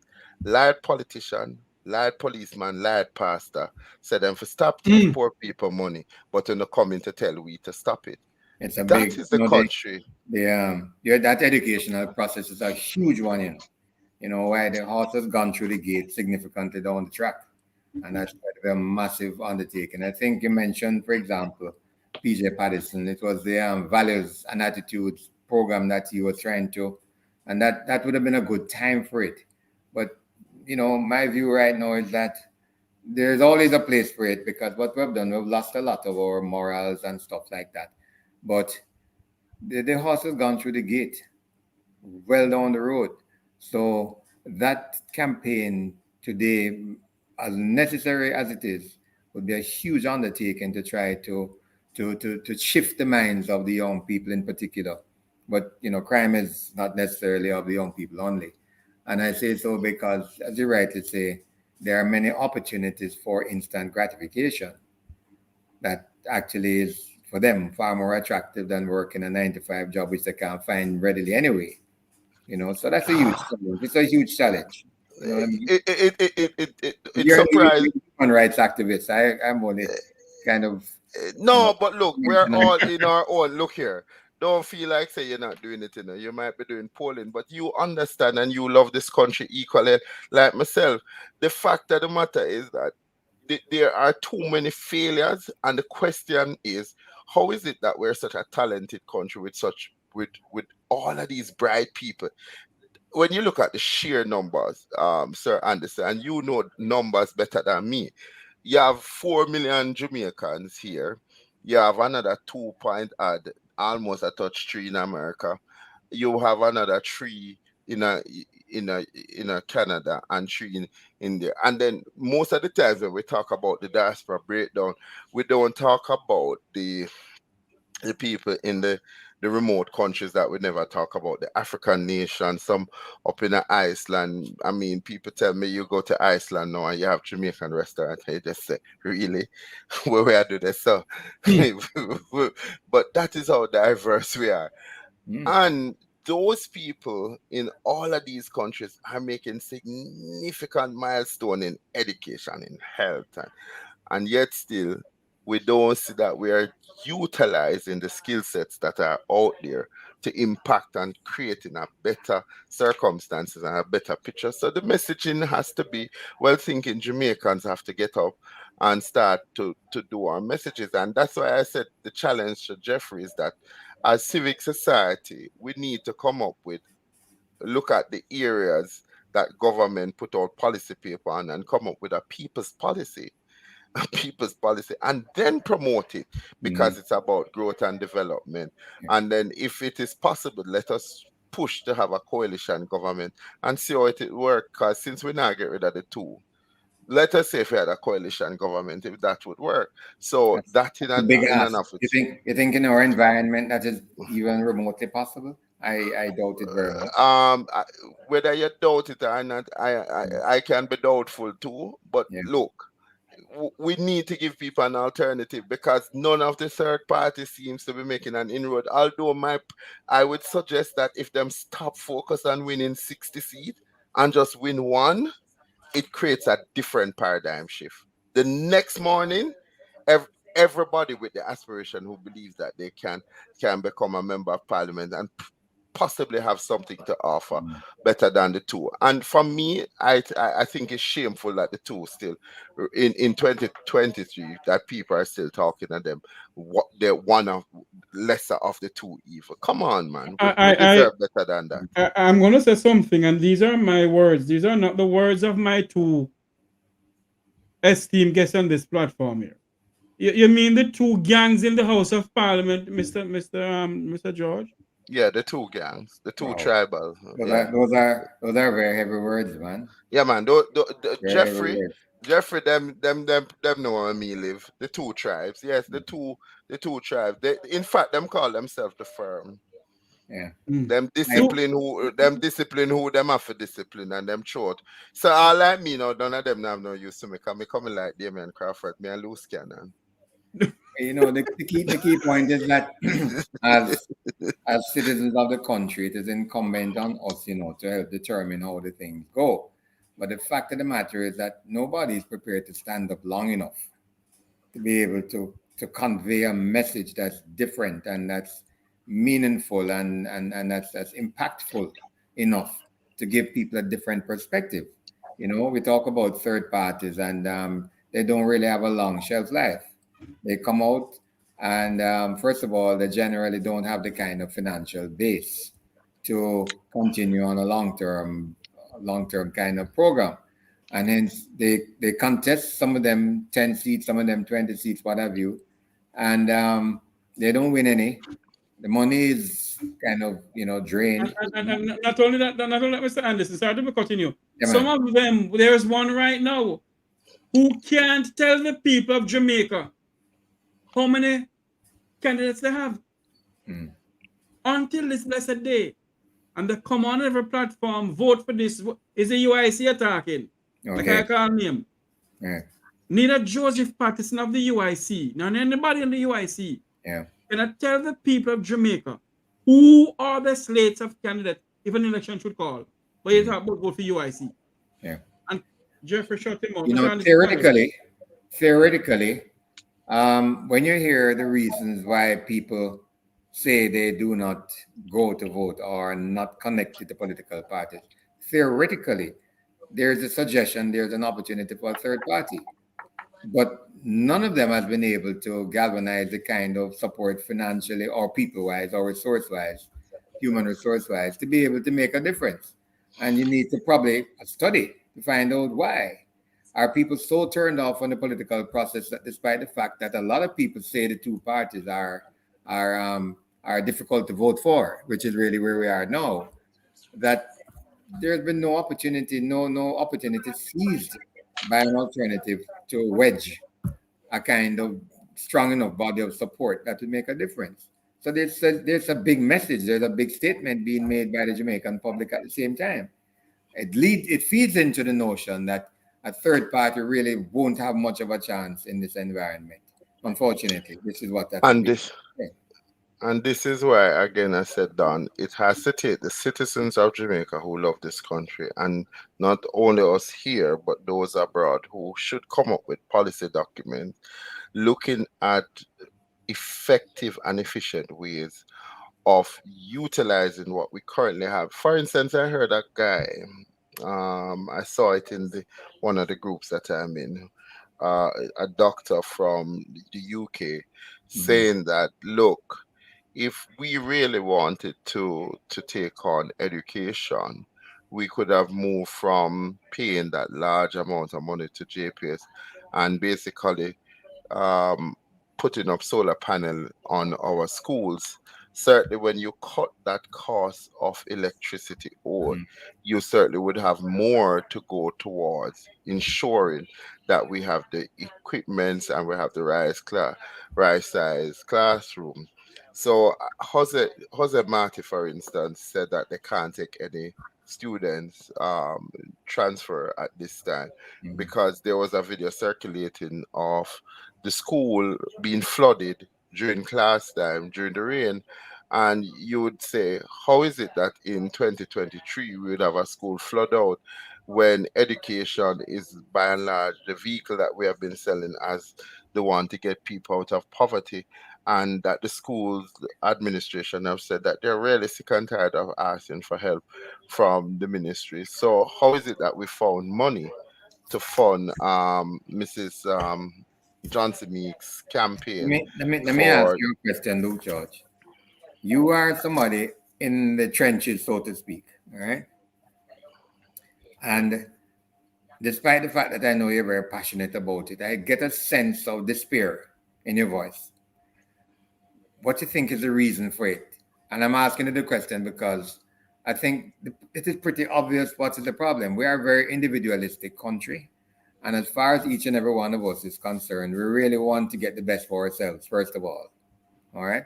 And And therefore, that you're is going to find sufficient numbers of persons standing up for a cause which is noble. You're not going to and find it. You're and going that to find people because Dan tomorrow we're Dan going to go for what is good for us and our families. and And Dan, that's that the is bottom line. that is where the problem lies, because as I said to Jeffrey earlier on today, even the diaspora has to now divorce themselves from being PMP and JLP supporters. If Jamaica is a company and they're named director, they have to see it as a company and not the politics that they have been a part of, We're probably because a that long way away from that kind of acceptance, too. That's the but problem. but but if we don't move away from that, then $6,000 is going to determine who sits in I Gordon's use house. I and use the and term. I use the term. The horse has gone through the gate and is well down the track. well, We we have harness to make that and bring it back with a massive, massive, massive honesty. we have to This make is sure not to that say the effort should not be made, because if we don't, then we're going to fall off the cliff. But the bottom line is that this is such a huge problem. Huge but problem. I think there but was you an know opportunity during PJ Patterson's time when he hit upon these values and attitudes. Then we weren't as far gone out the gate than we are now. But I think when we think in terms of where we are now, man, that's a massive undertaking, because we are looking at how can we feed our families tomorrow morning. What is thinking, what's the common good of all, everybody's looking from a very individualistic perspective as to how they can survive, and which is And what I'm fed into this notion of quick, instant gratification, which will allow me to survive another day and another week. and Don understood I may be a dreamer. As long as Don is there and I know that he will come to my rescue. As long as I know that Jeffrey is there, I'm gonna stand up for No, the man. right of my I'm not discouraging your thought at all. right. No, It's the only way we're going to make any inroads. right. We So don't need to know what you we're up know against. what is inspiring to me, Don, on this even being on this platform. A 14-year-old young man from Cockburn Pen came up the other day and he said, "Look, what is the cost of violence to us, and how, as a 14-year-old, I can make a difference?" All of a sudden, he became an overnight superstar. He was taken into the office, but imagine today, Office, Don, and this. hold on, Lou. He was taken to which office? He was in the prime minister's and the opposition leader's office. You mean Akeem? Yeah, And you know something? You remember what you're gonna say? right. You know who found out about this young man? No, I don't know who for. In a city radio station Called that no Roots one's FM. listened to. Roots FM. It was Roots FM with Dudley Thompson. Right. Who found this young man? And nobody recognized Roots nor Dudley about how they found this young man. But the Prime Minister find him though. Anyway, Yeah. go ahead, Jeffrey. Behave yourself tonight. But the fact of the matter, what as I said, what gives you hope is when you look at the responsibility that this young man has taken on. He has a homework program for the students in his community, and yet still that is not what we're supporting. That the spark that catch the fire and it keeps on going. Which other community we can find another young person like this? And then we come and we start to inspire them. So we tell them about constitution, we tell them about what is important. Because as you said, the horse gone through the gate and fire down the track. But our young people, have you heard about him recently? No, because it's a 9-day wonder, but at least him still a do him a do. And it's for the rest of us now not to glamorize it, but to go in and support, and so to look at the rippling effect that this may have, that you have this forward thinking young person. No, man, after the instant gratification and the photo up and so forth, that's done. But that's when I want to go in. That's when I want. But Luke George and Sir Anderson. Why is it that the Prime Minister of Jamaica, along with the opposition leader, didn't come together and say, you know what? We're building houses, poor people houses. Why can't we give this young man a building? A nice building. Since they refuse to give the inner city certain things that the inner city need. A young man, it is a shame. It is a burning shame that the member of parliament and the councillors and whosoever didn't see it fit to start a program like this. But a young 14-year-old start the program. Why couldn't they just build a nice building and give it to him? Maybe it's in the offing, you don't know. And the truth of the matter to Jeffrey, I don't want them build no building game, because he who pays the piper call the tune. I don't want nobody going to go corrupt him young man. I think what Jeffrey was saying though is in support of the project and the program and the ideals that he's fostering, that maybe a building would be one that would help to grow the program over a period of time. I agree. I think it's a good idea.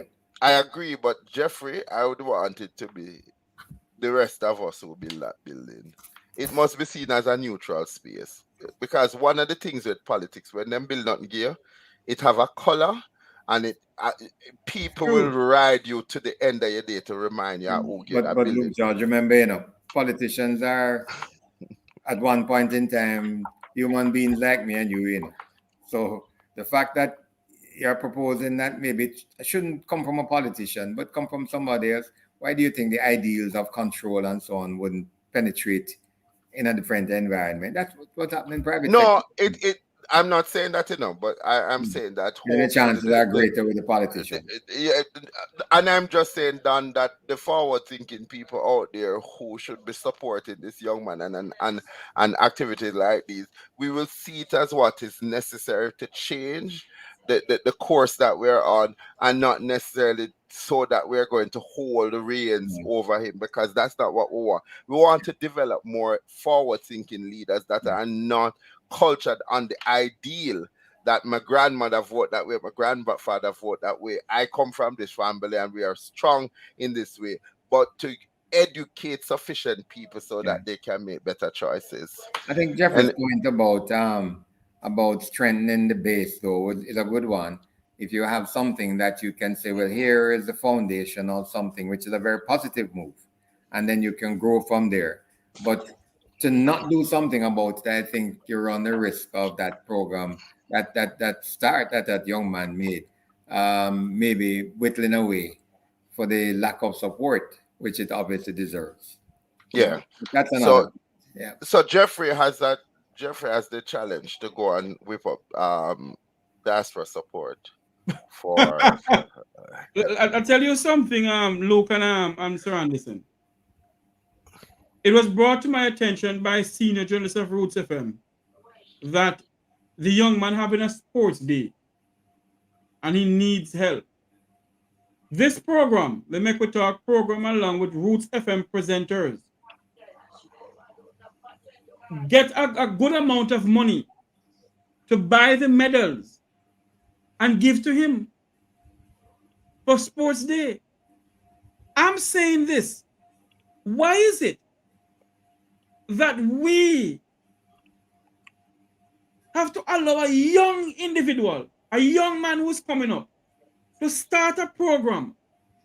Why can't the people who are leading us, who we put in power, why can't they come together and formulate programs like these? Our people need help. Yeah.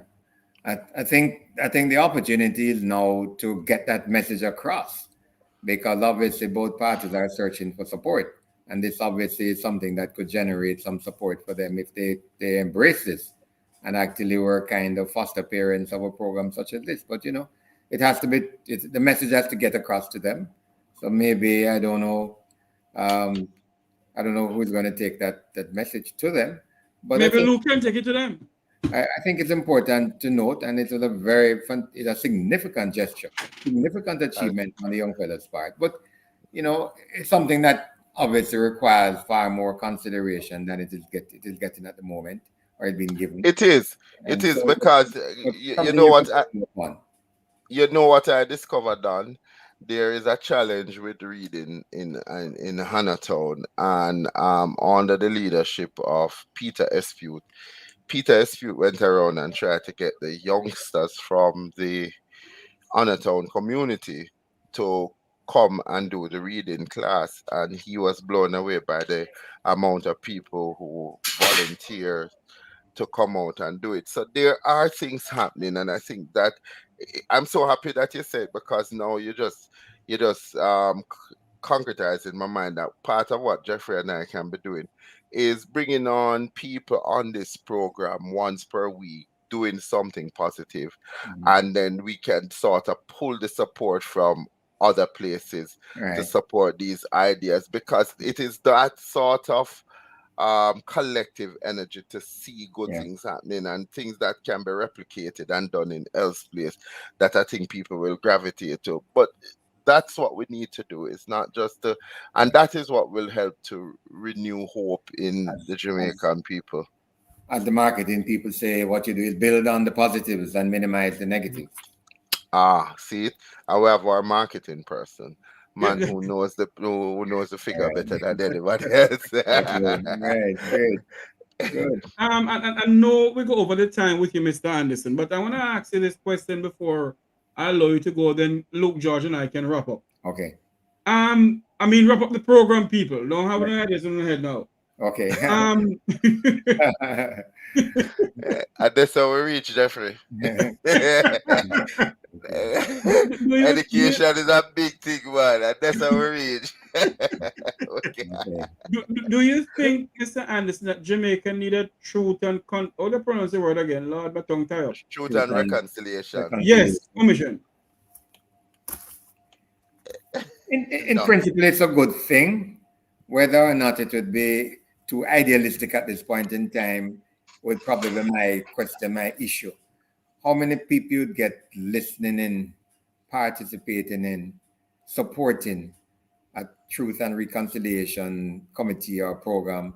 I'm not sure, because where we are right now, everybody wants things to happen tomorrow. That's a long-term goal, not to be put aside, not to be shelved, something to think about. But I believe that where we are right now, we're in a very fast-paced world.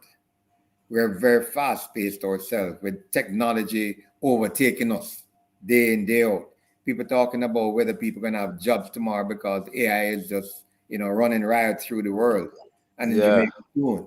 So I would say, in principle, there's nothing wrong with that.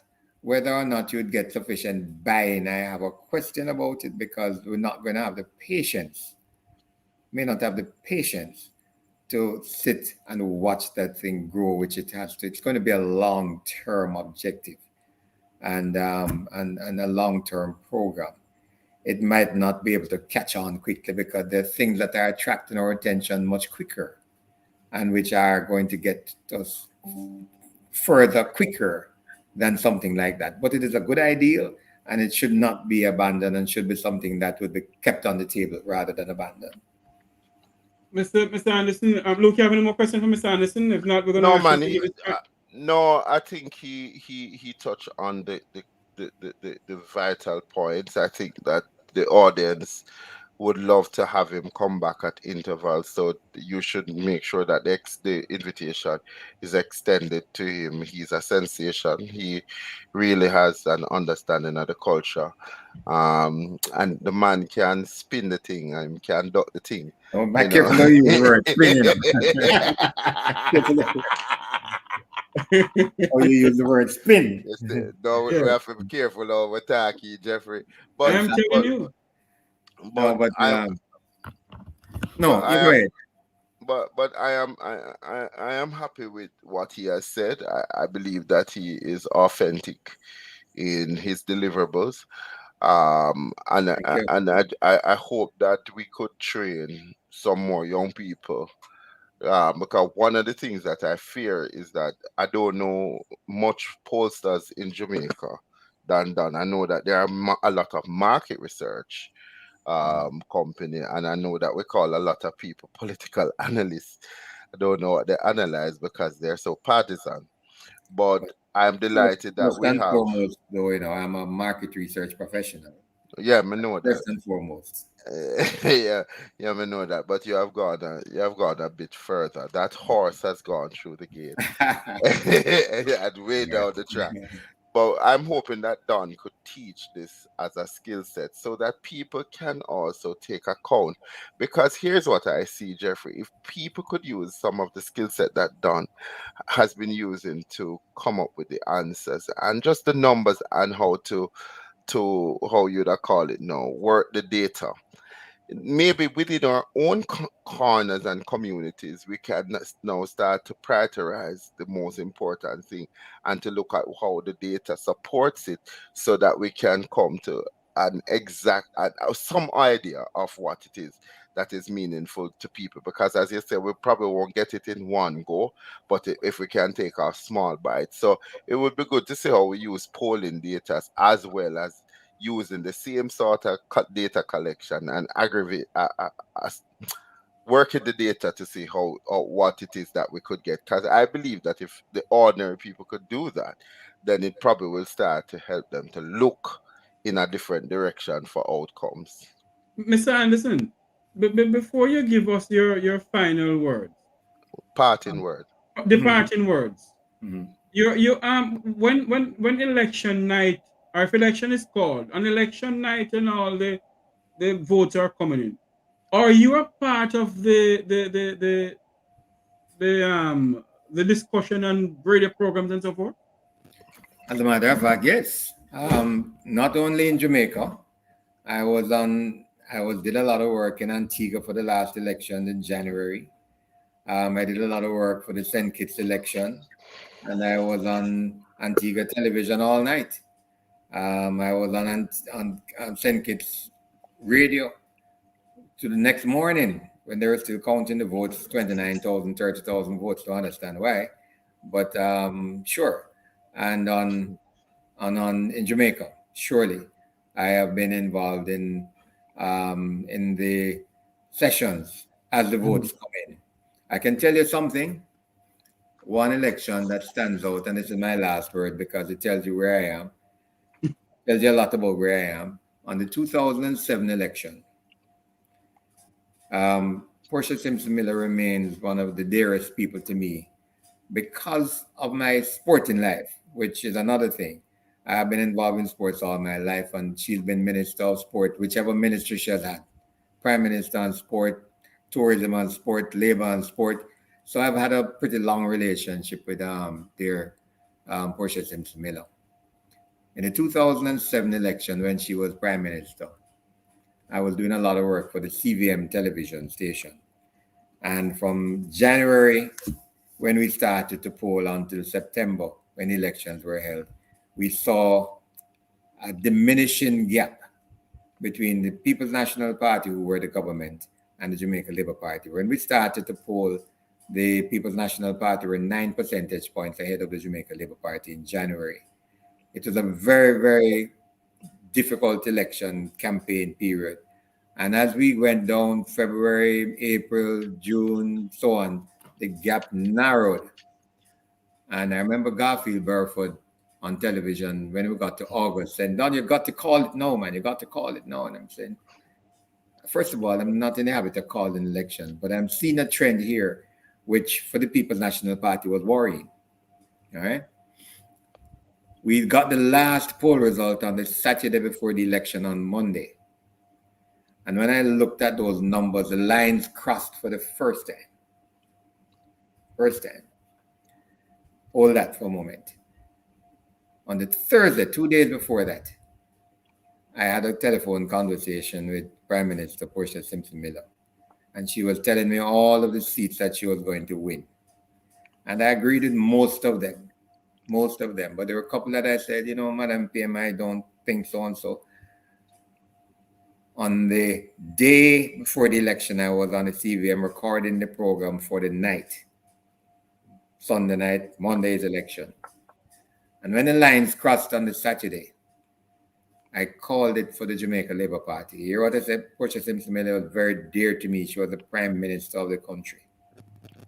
But when I saw the data cross, the trend of the information, as I was making reference earlier, is a very important predictor of the outcome.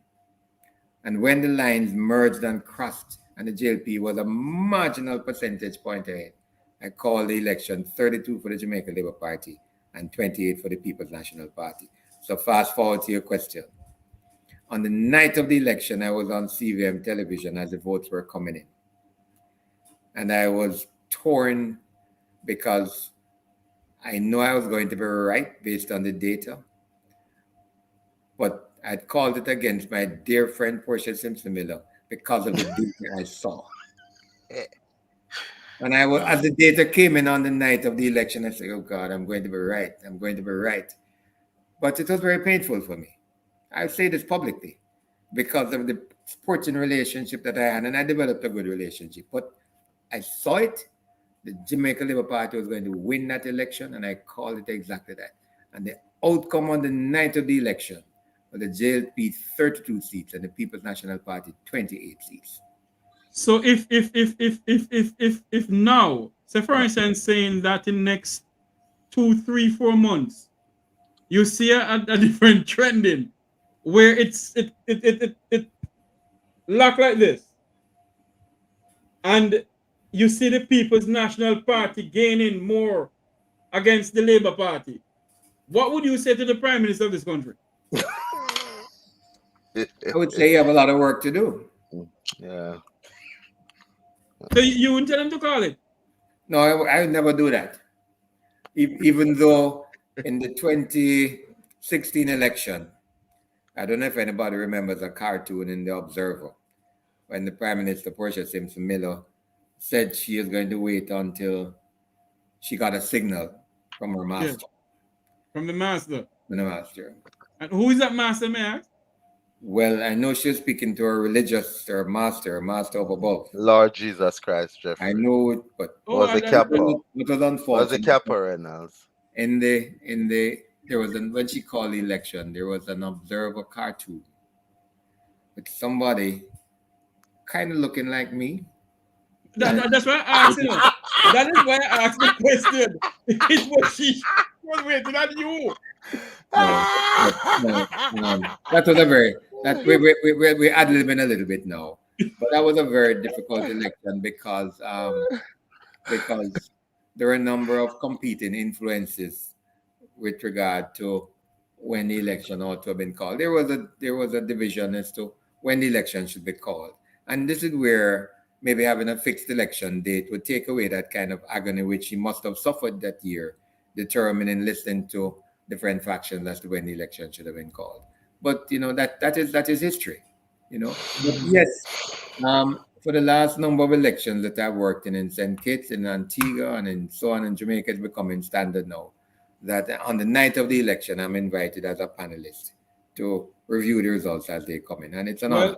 Well, I am giving you extra, I shouldn't say warning, but an extended invitation from now that this program, along with other programs in the United States, will be joining to bring the election coverage anytime the Prime Minister call it Right, live to the members of the diaspora.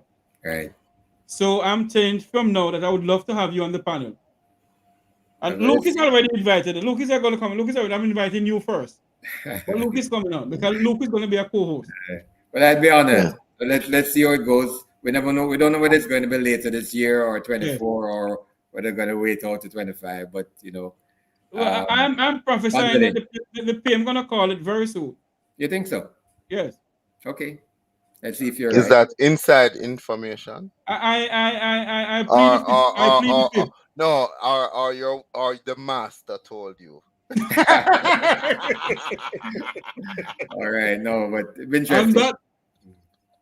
that note, I want to say thanks to Mr. John Anderson. Yeah, man. Good youth. Good youth. Thank you. Thank Good you very youth. much. Thank you very good. My pleasure to have been on your program Yeah, man. and to Good share youth. with you. Thank you very much.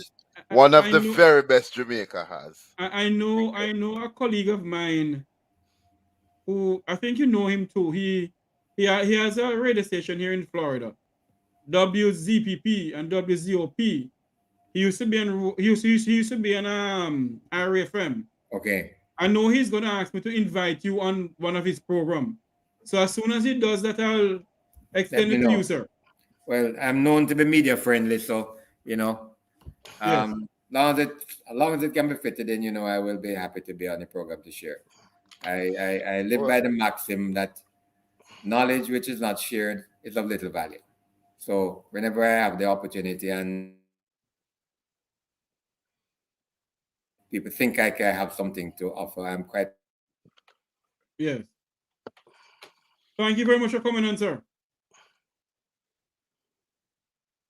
Mr. Anderson? No, I think you're frozen. all right. All right. It Thank came you at a so good much. time anyway when we're ending. So Yes. good to be on the program, gentlemen, and I'm going to take my leave at this point. My Thanks, pleasure. Don. My Thanks, pleasure. Don. Thank you so much for coming on. Okay. All right. So Thank Luke, you. with all what is going on with the People's National Party and the councils in Westmoreland, what is your views on it? No, well, the People's National Party have their issue. Everybody wants to be the leader, and some candidates, people are finding them more hard to work with. The hierarchy of the PMP needs to listen to the people if they feel that somebody else, and sometimes some of us who feel that we're little gods, we need to remove ourselves and go to our private businesses. It is not an unusual situation that people and the gentleman in Westmoreland knock fists and have been at cross here with each other, but this will test the skill set of a Mark Golding, are you listening? Because is this another Joshua or is it a Jonah? So you have to listen, and it also speaks to the fact that despite they have gotten a good news, people in the PMP are still willing to exercise their democratic freedom to say where there might not be cohesiveness between them and the caretaker, and people have to work out their relationships. There has to the PMP from PJ Patterson has descended into a struggle to just be a party of oneness. So the Jamaica Labour Party have that over them. Jamaica Labour Party, by no stretch of the imagination, is a one party. Them have fractions and I'm sure in-house fighting, but they're managing it. Their PR team is managing it. It not get out as much as the PMP. So I would say that um, Mr. Mr. Golden has to have a hope road talk and talk to the aspirants and the people that But are but, sitting. but based on a news article this evening, Luke George, and I'm trying to find it, where the councillors of the People's National Party refer to the General Secretary as the most destructive person known in the party. And that is not only shared by them. Many other Jamaicans following the current class article and the things that were said about Dr. Cam, Dayton Cam. And for me, Jeffrey, if people lose confidence in me as a leader, I have no reservation to pack my bags and go if they feel that their needs are going to be served by somebody else or is better served. And part of the challenge is, I think that, you know, Mr. Golin has inherited a party that has largely too he participated in the divisiveness and the dividing of the party. And so it is really how he, as the Pied Piper, can play the tune to call the masses back together again. That is going to be interesting, because if he can win at getting them to work and to get the party to become effective as an engine again, then he certainly would be poised to take on the Andrew Holness challenge. And as I said in recent time, I'm glad I don't know who his PR firm is. I don't know who they got from the School of Drama to help him to come out of his cocoon a little bit, but he's making sense. He's making sense. Not to say that those policies are going to win over the people, but again, if he takes the things that people are saying, and part of that is not just to listen and not to put down some real um policies and that are going to become attractive to people. One, Don Anderson says corruption. Two, none of the two parties make a difference. Three, they're not accountable, them just make empty promises. Four, jobs. Five, um, you're talking about a higher standard of living. If he can come in and start to look at what is essentially affecting the Jamaican people, crime, come up with a crime plan, invite the diaspora to be a part of his team, um, make education, make a inroad on making more of our people ready in terms of the educational wise. Don said something that with AI coming on, how we can utilize that to start to help some of our people, because we're not going, we can't back down from the technology. It's here and it's here to stay. um Health, there is an emerging health issue with when you look at diabetes, cancer, hypertension and so forth, helping us to sort of get better management skills and then bring in the support system that people don't have to not become fully compliant on medication or alternative medicine, whatever Let, it is. let me say something here. That I see a news item just coming in. The Jamaica Labour Party General Secretary Dr. Harris Chang has extended support to the three councillors following their resignation. No, that's a political again, Dan and this is them rather stay loyal than and go not go vote than them I go just pack up and run go to the Jamaica Labour Party. Anybody who is jumping ship at this point should know that is a detrimental to them because it means that you aren't loyal. You might have you No, but might have strong. hold on there, George. I wouldn't say that they're not loyal. No. They have been saying from day one to the People's National Party hierarchy, we do not need Mr. Hales in Westmoreland as he stay in Hanover. And they did not listen to the people. So I think that is why the people decided to rebel. And for far too long, the two political parties keep on pushing people in constituencies that people don't want them in there.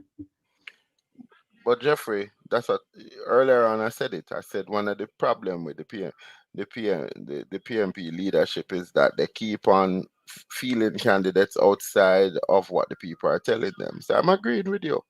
I'm agreeing with you. But when me I talk about PMP loyalty and JLP loyalty, is when you talk to some people and your name Tavares and me name Cooke, and them knows that the cooking man take up here, them vote straight on the PMP block, and then you the Tavares them will come from that The other side, Vumba the Vumvava on a vote straight. But we are not corrupted by the fact that our political families did not influence how we think.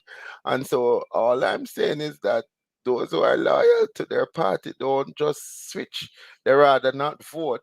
But it is it would be an indictment on Mark Golding if he ignores this and continue to force people on the constituency and certainly the councillors who they have to work for. But part of the that's a double-edged sword for him, because if the truth be told, Mr. Hale has spent a lot of money that himself PMP owe him. And so, how do you push out the man out of the seat when the party owe him? So if you can pay him and then gently get him out, then But would that solve the problem? I The get to understand problem, that I get to understand that the 80 something whole party broke us at church mouth. well, here's what is true. There are many people in there who are not probably supporting as they ought to support because they didn't get what they want. But when you talk about broke, that would not be totally be true because you do have people in there with deep pockets, but they are very disenfranchised by what has happened. Can Mark Jeff Golden appeal to a united People's National Party? Does he have? Is the People's National Party united? Because I heard last night, I take my 2 years and hear it because I watch it. The former Minister of National Security, former Minister of Foreign Affairs and Foreign Trade, and former Senator, the great KD Knight, said that there's no one PNP, and it's time for them to unite. And he said it last night, and now today, you heard about this mass resignation of the three councils in Westmoreland. Are we gonna hear come tomorrow that the mayor for Sablamar Bertel Moore resign as a mayor and as a councillor? Well, interesting that you should say KD Knight has been one of those people who contributed to the divisiveness in the party. When he hated Portia Simpson Miller's gut and thought that she would have been a disgrace to the party, yet still forgetting that the majority of people who vote for the People's National Party and the majority of people who vote in the election are from very poor background. And so he should be one to talk. But what I'm basically saying, the PMP has to put aside their differences, but putting it aside, it has to be done and managed in a way where they can basically have that freedom to speak about the ills of the past and without pulling a gun. Like the last time we hear in the EC meeting, one member pulled a gun because what somebody else was saying was offensive to them. But to be truthful to their self and then to say it as it is, call a yes and a spade, and then start to look at this point they don't have much time because, as you said, the master spoke to you and the election could be called. And certainly if you have this infighting at this point, it would be ideal for Andrew to call the election because he has a message that he can come out and say them can't even get it together. Instead of them sister, they are not even together. So how are they going to pull the country back? And that they might be helping good old Andrew, but I wouldn't take anything away from why the people feel so disenchanted by Mr. Gentleman's leadership. And I think this is the true time to test if if Mark Jeff Golden is another Jefferson Joshua. Golden. What name? Master Mark Jefferson Golden. Master, no, I'm not call the man no Master Mark. Oh, Mark the bloody out Jefferson. of order, do you know? Anyway, Mr. Golden, Mr. Mark Yeah, Golden. Mr. Golden can actually strike the rod and bring the crew together because at this point, come on, Ian, if the people wanted to step away for the party to have a chance, put the party above yourself, brethren. Right? Or you gonna sit down with the people, them man, and eat some humble pie and listen to them. They are feeling it because let me tell you, counselors are extraordinary people. They give away their pay just to make sure that the people can stay satisfied. When I say member of parliament, I do it because remember the first person that people see is their counselor. So it's not serving them. And Jeffrey, it's sad. It's sad because them get the good news and on top of the good news, them just come and go so they just Why every break them time? own. And that is a question I heard senior journalist Is Dudley the spirit of divisiveness that has been caused by the Peter Phillips, the Peter Bunting and all those things? Peter Bunting and the KD Knight and the Wickham McNeil, who are taught a lesson, to go against the people is to go against the voice of God.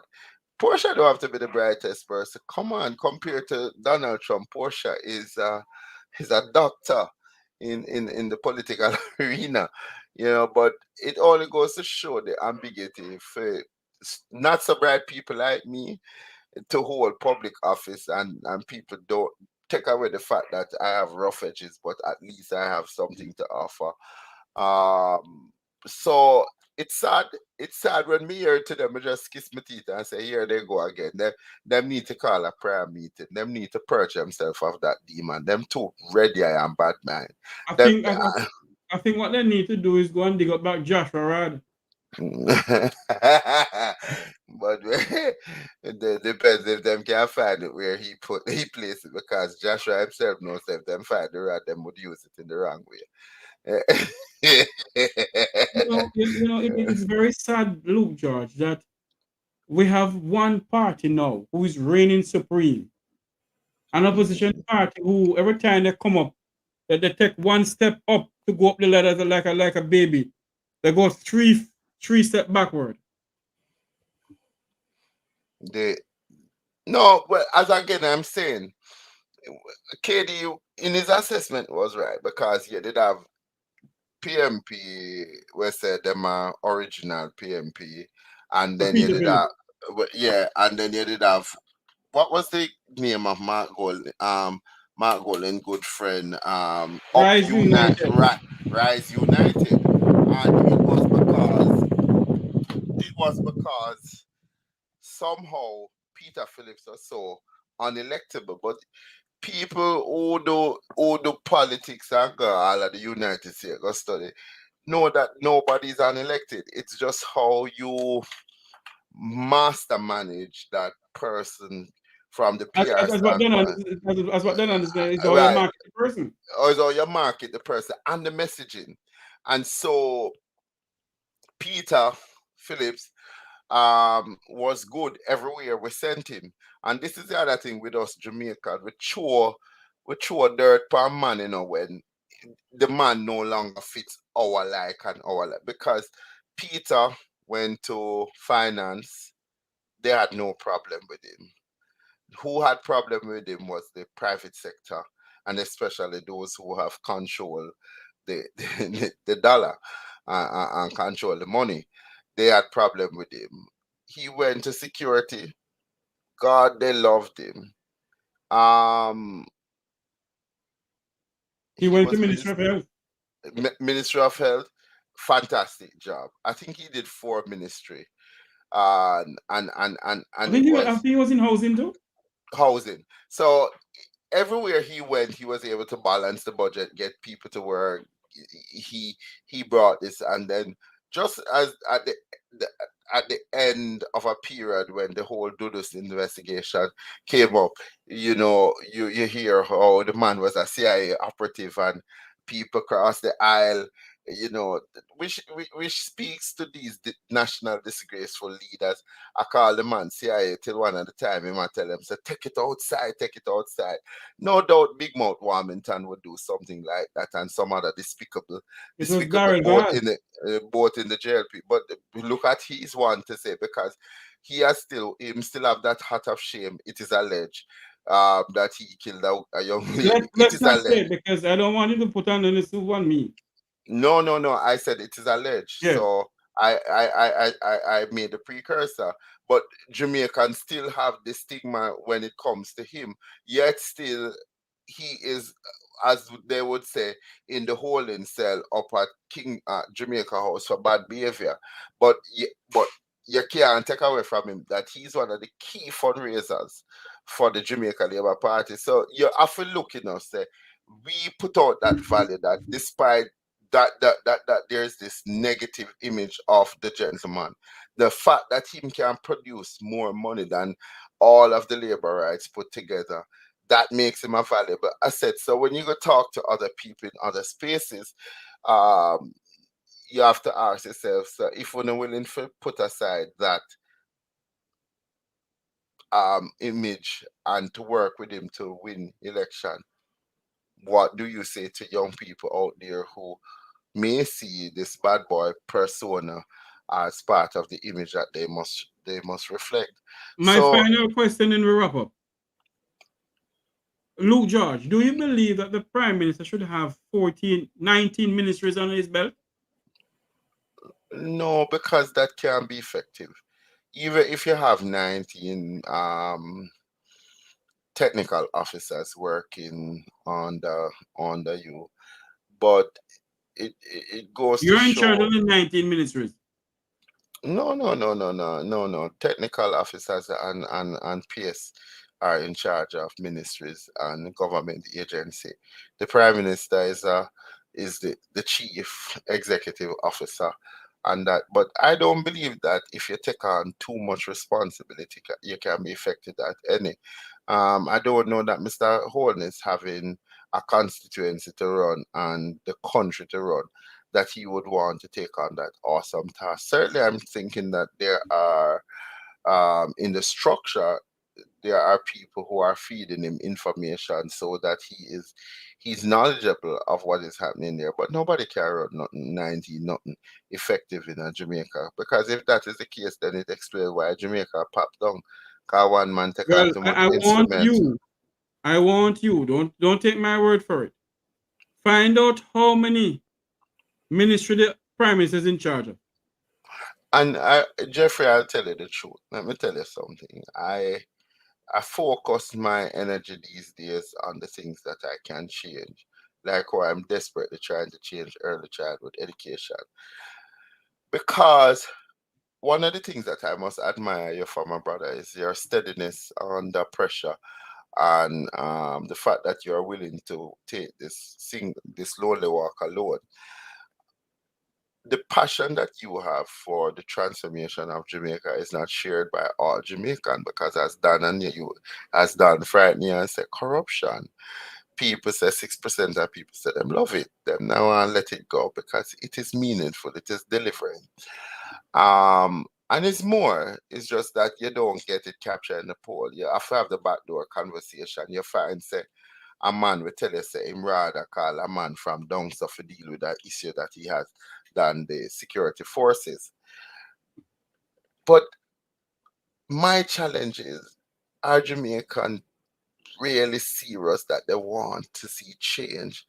And what is that change that they want to see if Jamaica is going to get an opportunity to become the place where you live, raise a family, and do business?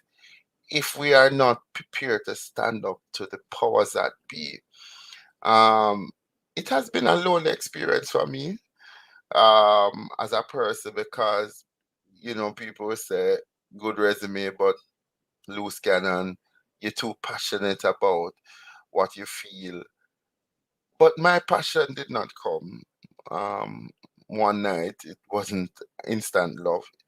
It's working with people and seeing the conditions that we have forced our people to live in, which are almost inhumane. I mean, some of the houses that I've been in and see people living there, I ask, is there really a God sometimes? When I go to the hospital and I see somebody languishing on the floor, and I look at the attitudes of the nurses and the ward attendants, it gives me goose pimple. When I think of the children who burn up in Annandale, and because they're dead, they can't defend themselves. And then we came back in the late 20s and we had the Walkerwood Oh, fire, yeah. or the children who have been sexually assaulted in these places and these things are so under the rug. I ask, what is government? What is the relevance of government? So, but if you look, which apart from Jack Smith in the 60 years of Jamaican's independence, apart from Jack Smith, which other MP ever here got jail for any of the Not atrocity that they one have single committed? one. So it is all packaged, Jeffrey, in the messaging to say that we want these things. These are the ideal. But the truth of the matter, it satisfy and serve us because corruption is the means by which we get paid. And it leaves a Jeffrey Tavares and a Luke George Cook and your audience to continue to say to Jamaican, all right, um, it won't last forever, And so even if my dead, as all time people say, and we can't come on my grave. But it has been a lonely. It has been lonely because You know, the I guy. am glad. I'm glad you touch on that point, Luke, because many times I ask myself the question. I'm coming on this program to chat, and all I talk is the people really doing something? Am I making sense? I need a piece of equipment to have this broadcast going properly, to have phone calls coming in. It has to come out of my own pocket. I need another laptop computer. It has to come out of my own pocket.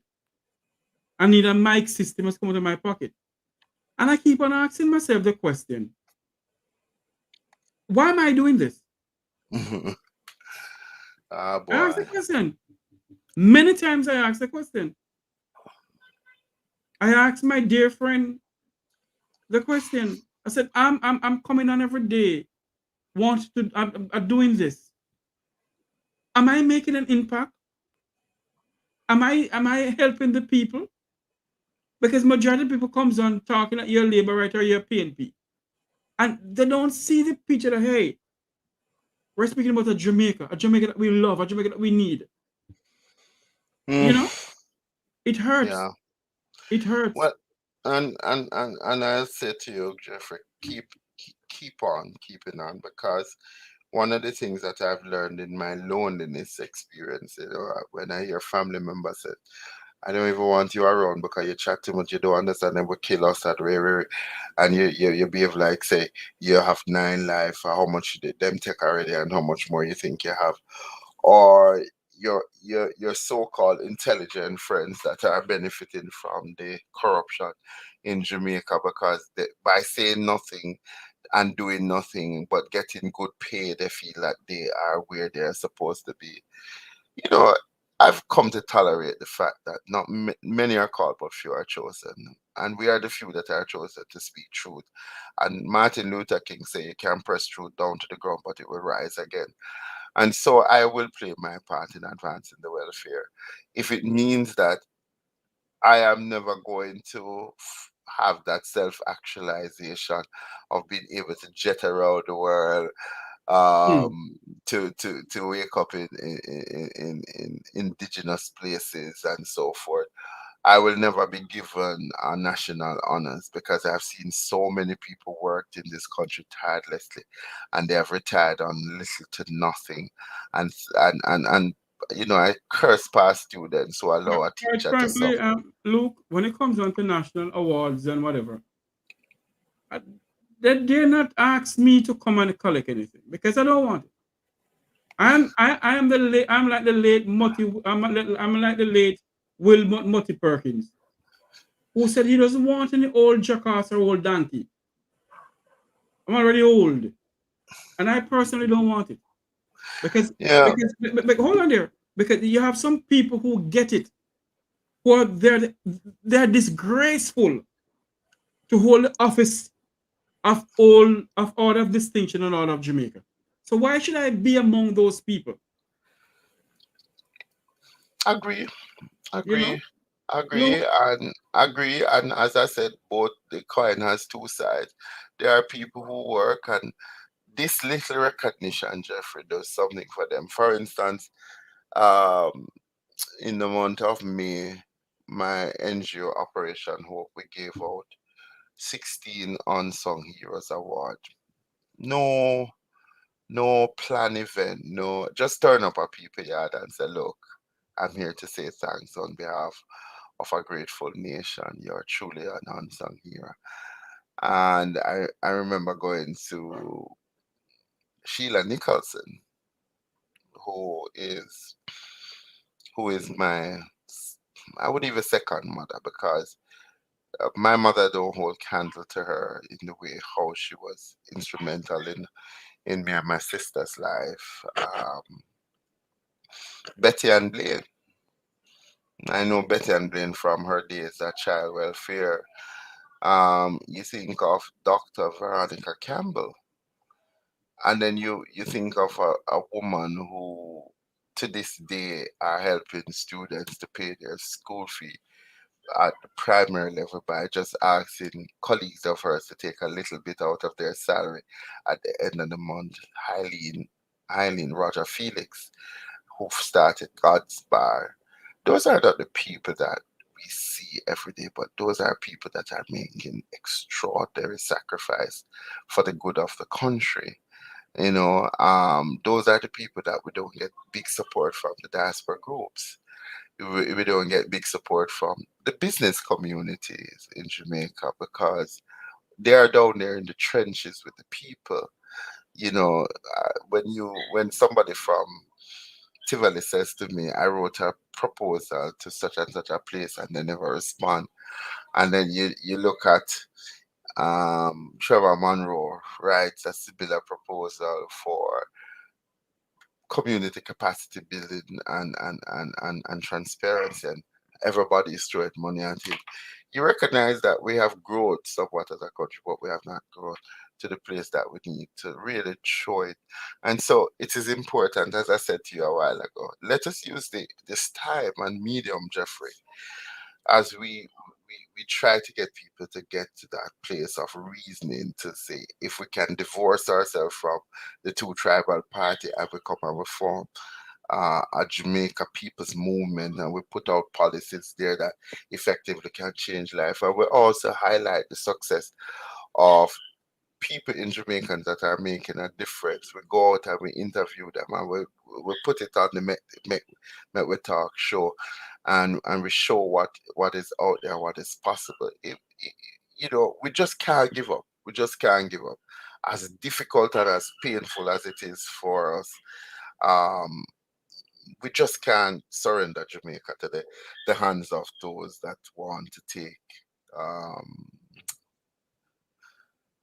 um, take this country to shreds. But I'm gonna die with my passion. If it limits me, people cuss me left, right, and center. Boy, you could have reached far already, but you're too passionate. And then the other thing I hate, Jeffrey, is when somebody said to me, "Luke, sometimes you must learn to look away. I I must can't. allow I must allow evil to happen and look away." And become a talk about it. I Let am me say nobody's something, Luke. cup of tea. Come on, man. Luke, No. I grew up with my godmother and my grandmother in Negro. And some people who helped to raise me. And I must say something to you. I've never seen those two ladies, those two old ladies of my grand aunt and my great grandmother, don't help people. I remember went to visit my godmother, and I said to her, "Why are you cooking so early?" She just finished breakfast, and by 10 o'clock, she put on the pot for dinner. And Luke, her answer to me was this: somebody's gonna pass by and need something to eat. And every day she do the same thing, and every day somebody pass by, want something to eat. So I grew up in a home where if I see injustice, I cannot stand by and say, no, I can't do nothing about it. But I have to again, speak out against it. but Jeffrey, again, this is this is this is what I love about this honesty. The amount of time me hear say turn a blind eye, you chat too much, why bother you? It not going to change. What you hope to achieve by taking on this issue.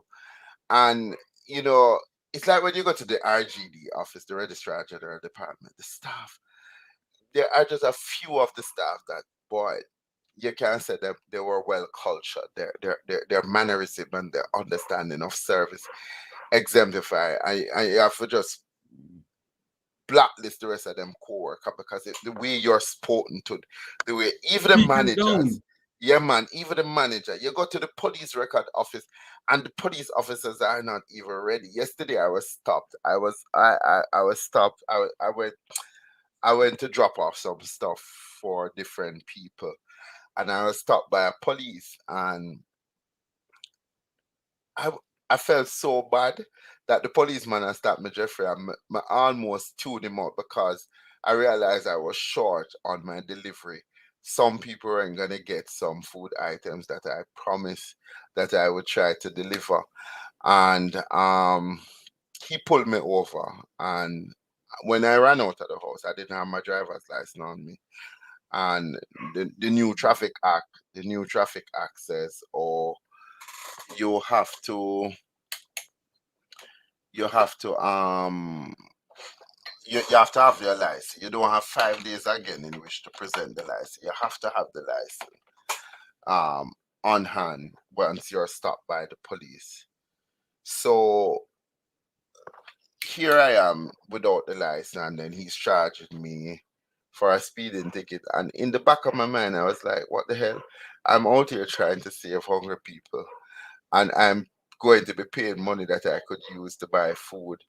And it was as if there was no way that the man could have just, you know, the man was there saying that, oh, there was a tint on the car that he wanted to add more money to it.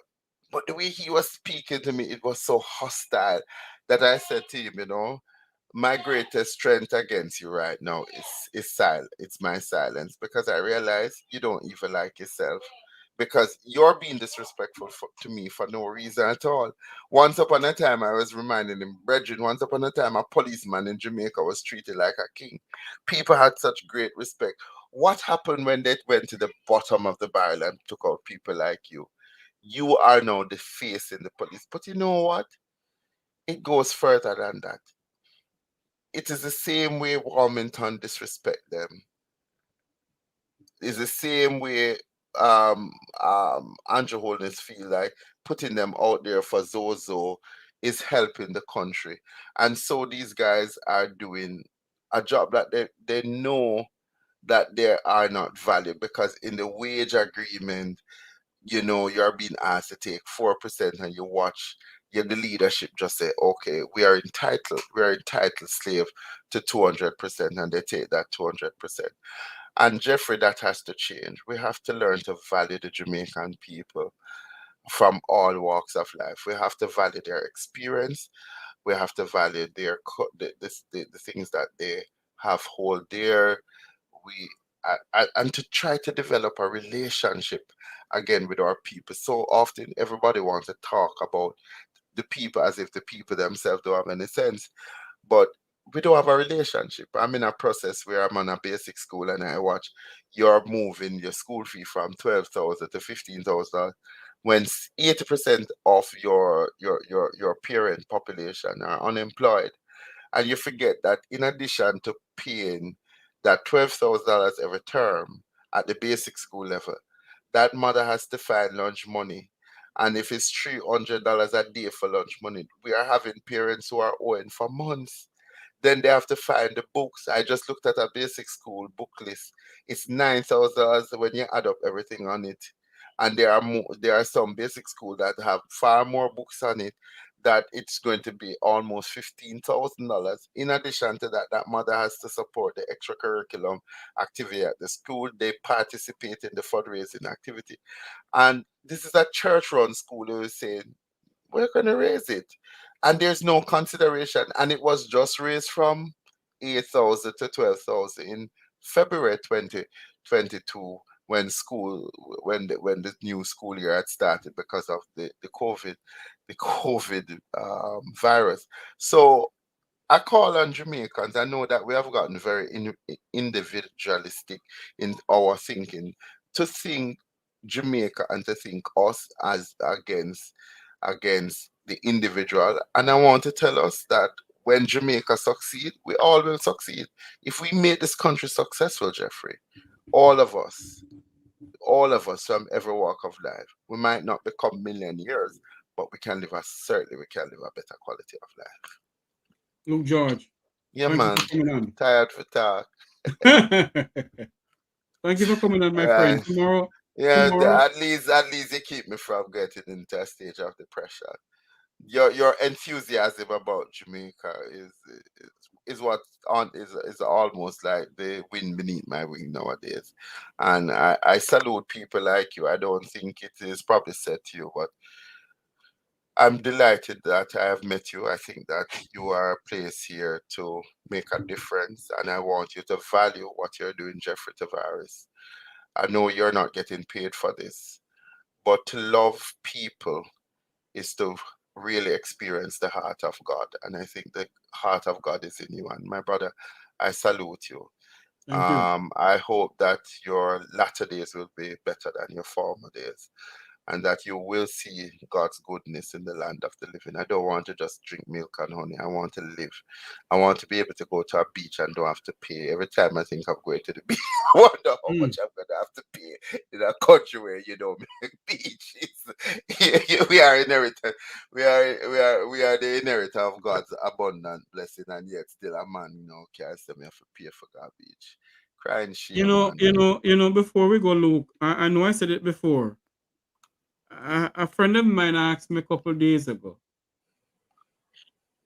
you're going on the program where you need a brand new laptop, you need a whole new pay system and whatever to do the broadcast. Are you going to pay for it out of your pocket? And he said to me, I think you should stop it. Hmm. And I remember I hear my grandmother voice. Oh Lord, Luke gone. I hear my grandmother voice in the background saying to me in my ears, Do unto others that they do unto you. Although I've lost Luke, I just want to say this to everyone who's on my platform. Many days I cry for my country. I really do. And I am not a member of any political party. Luke, I've lost you on one, man. No, the laptop gone. I am joining in solidarity. Yes, Luke, as I said, and they said to me, why are you coming on? And I hear my grandmother's voice in my ears. Do unto others that they do unto you. And if your people need help, I have an old a former principal of my school in Green Island, Mr. Philip Hall and Mrs. Hall, who continue encouraging me.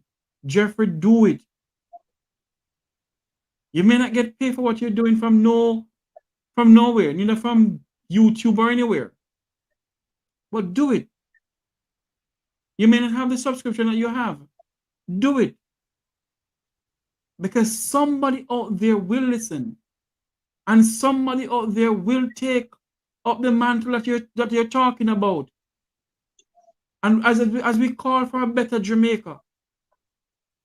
Same way in South Florida on Sunday, the Haitians in South Florida took to the streets calling for a better Haiti, calling for people to help Haiti, the international community to help Haiti from the crime and violence and whatever.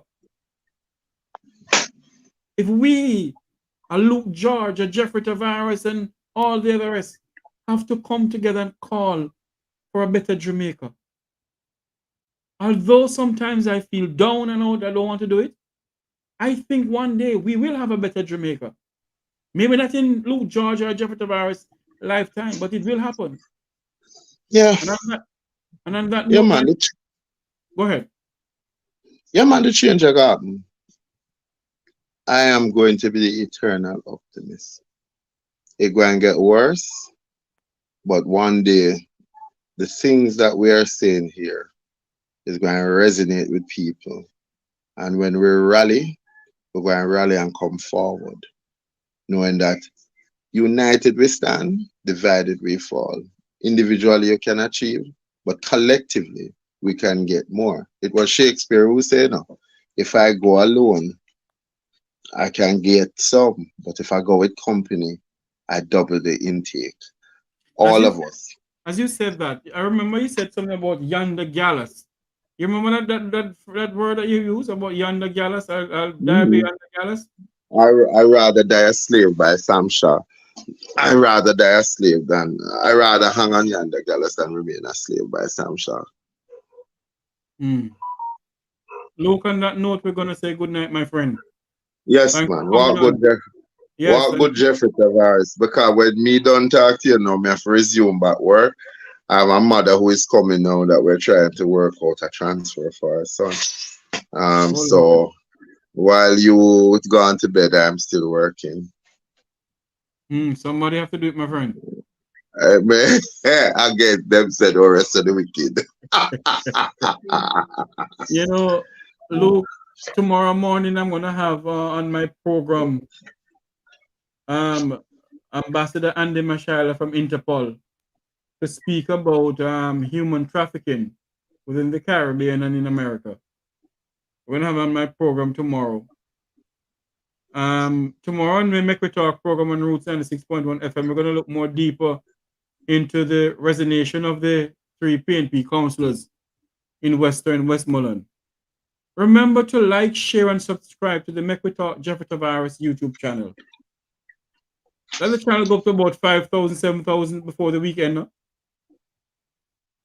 Remember to like, share, and subscribe. What's the number now? I think it's nearly 3,800 and something, I think. Yeah, it's going. Ask those 3,000 people to ask 3 people to like, share, and subscribe by the weekend, and it will happen. Yes. Yeah. My My prayers faithful, for you, my brother. thank you. My faithful viewers and listeners, thank you all for coming on. And remember, may God bless you. And may God bless Jamaica land we love. Like, share, and subscribe to this YouTube channel. Make it go at least 5,000 before the end of the week. Thank you all very much. Until you hear my voice tomorrow morning. God bless.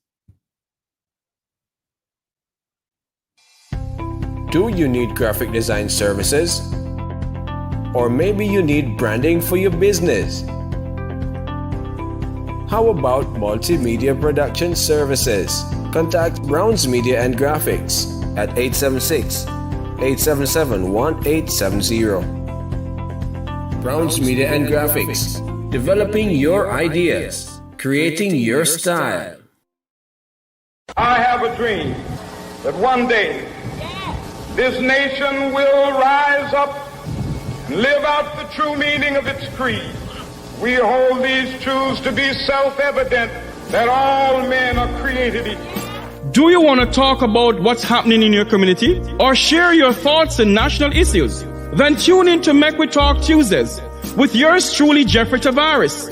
This and every Tuesday from 11 a.m. to 12 noon. Join the conversation by calling 876-372-8446 or 876-225-9478 on YouTube at Roots FM Jamaica and Facebook at Roots FM JA. That's Make We Talk this and every Tuesday on Roots 96.1 FM, the voice of the inner city. It's been a long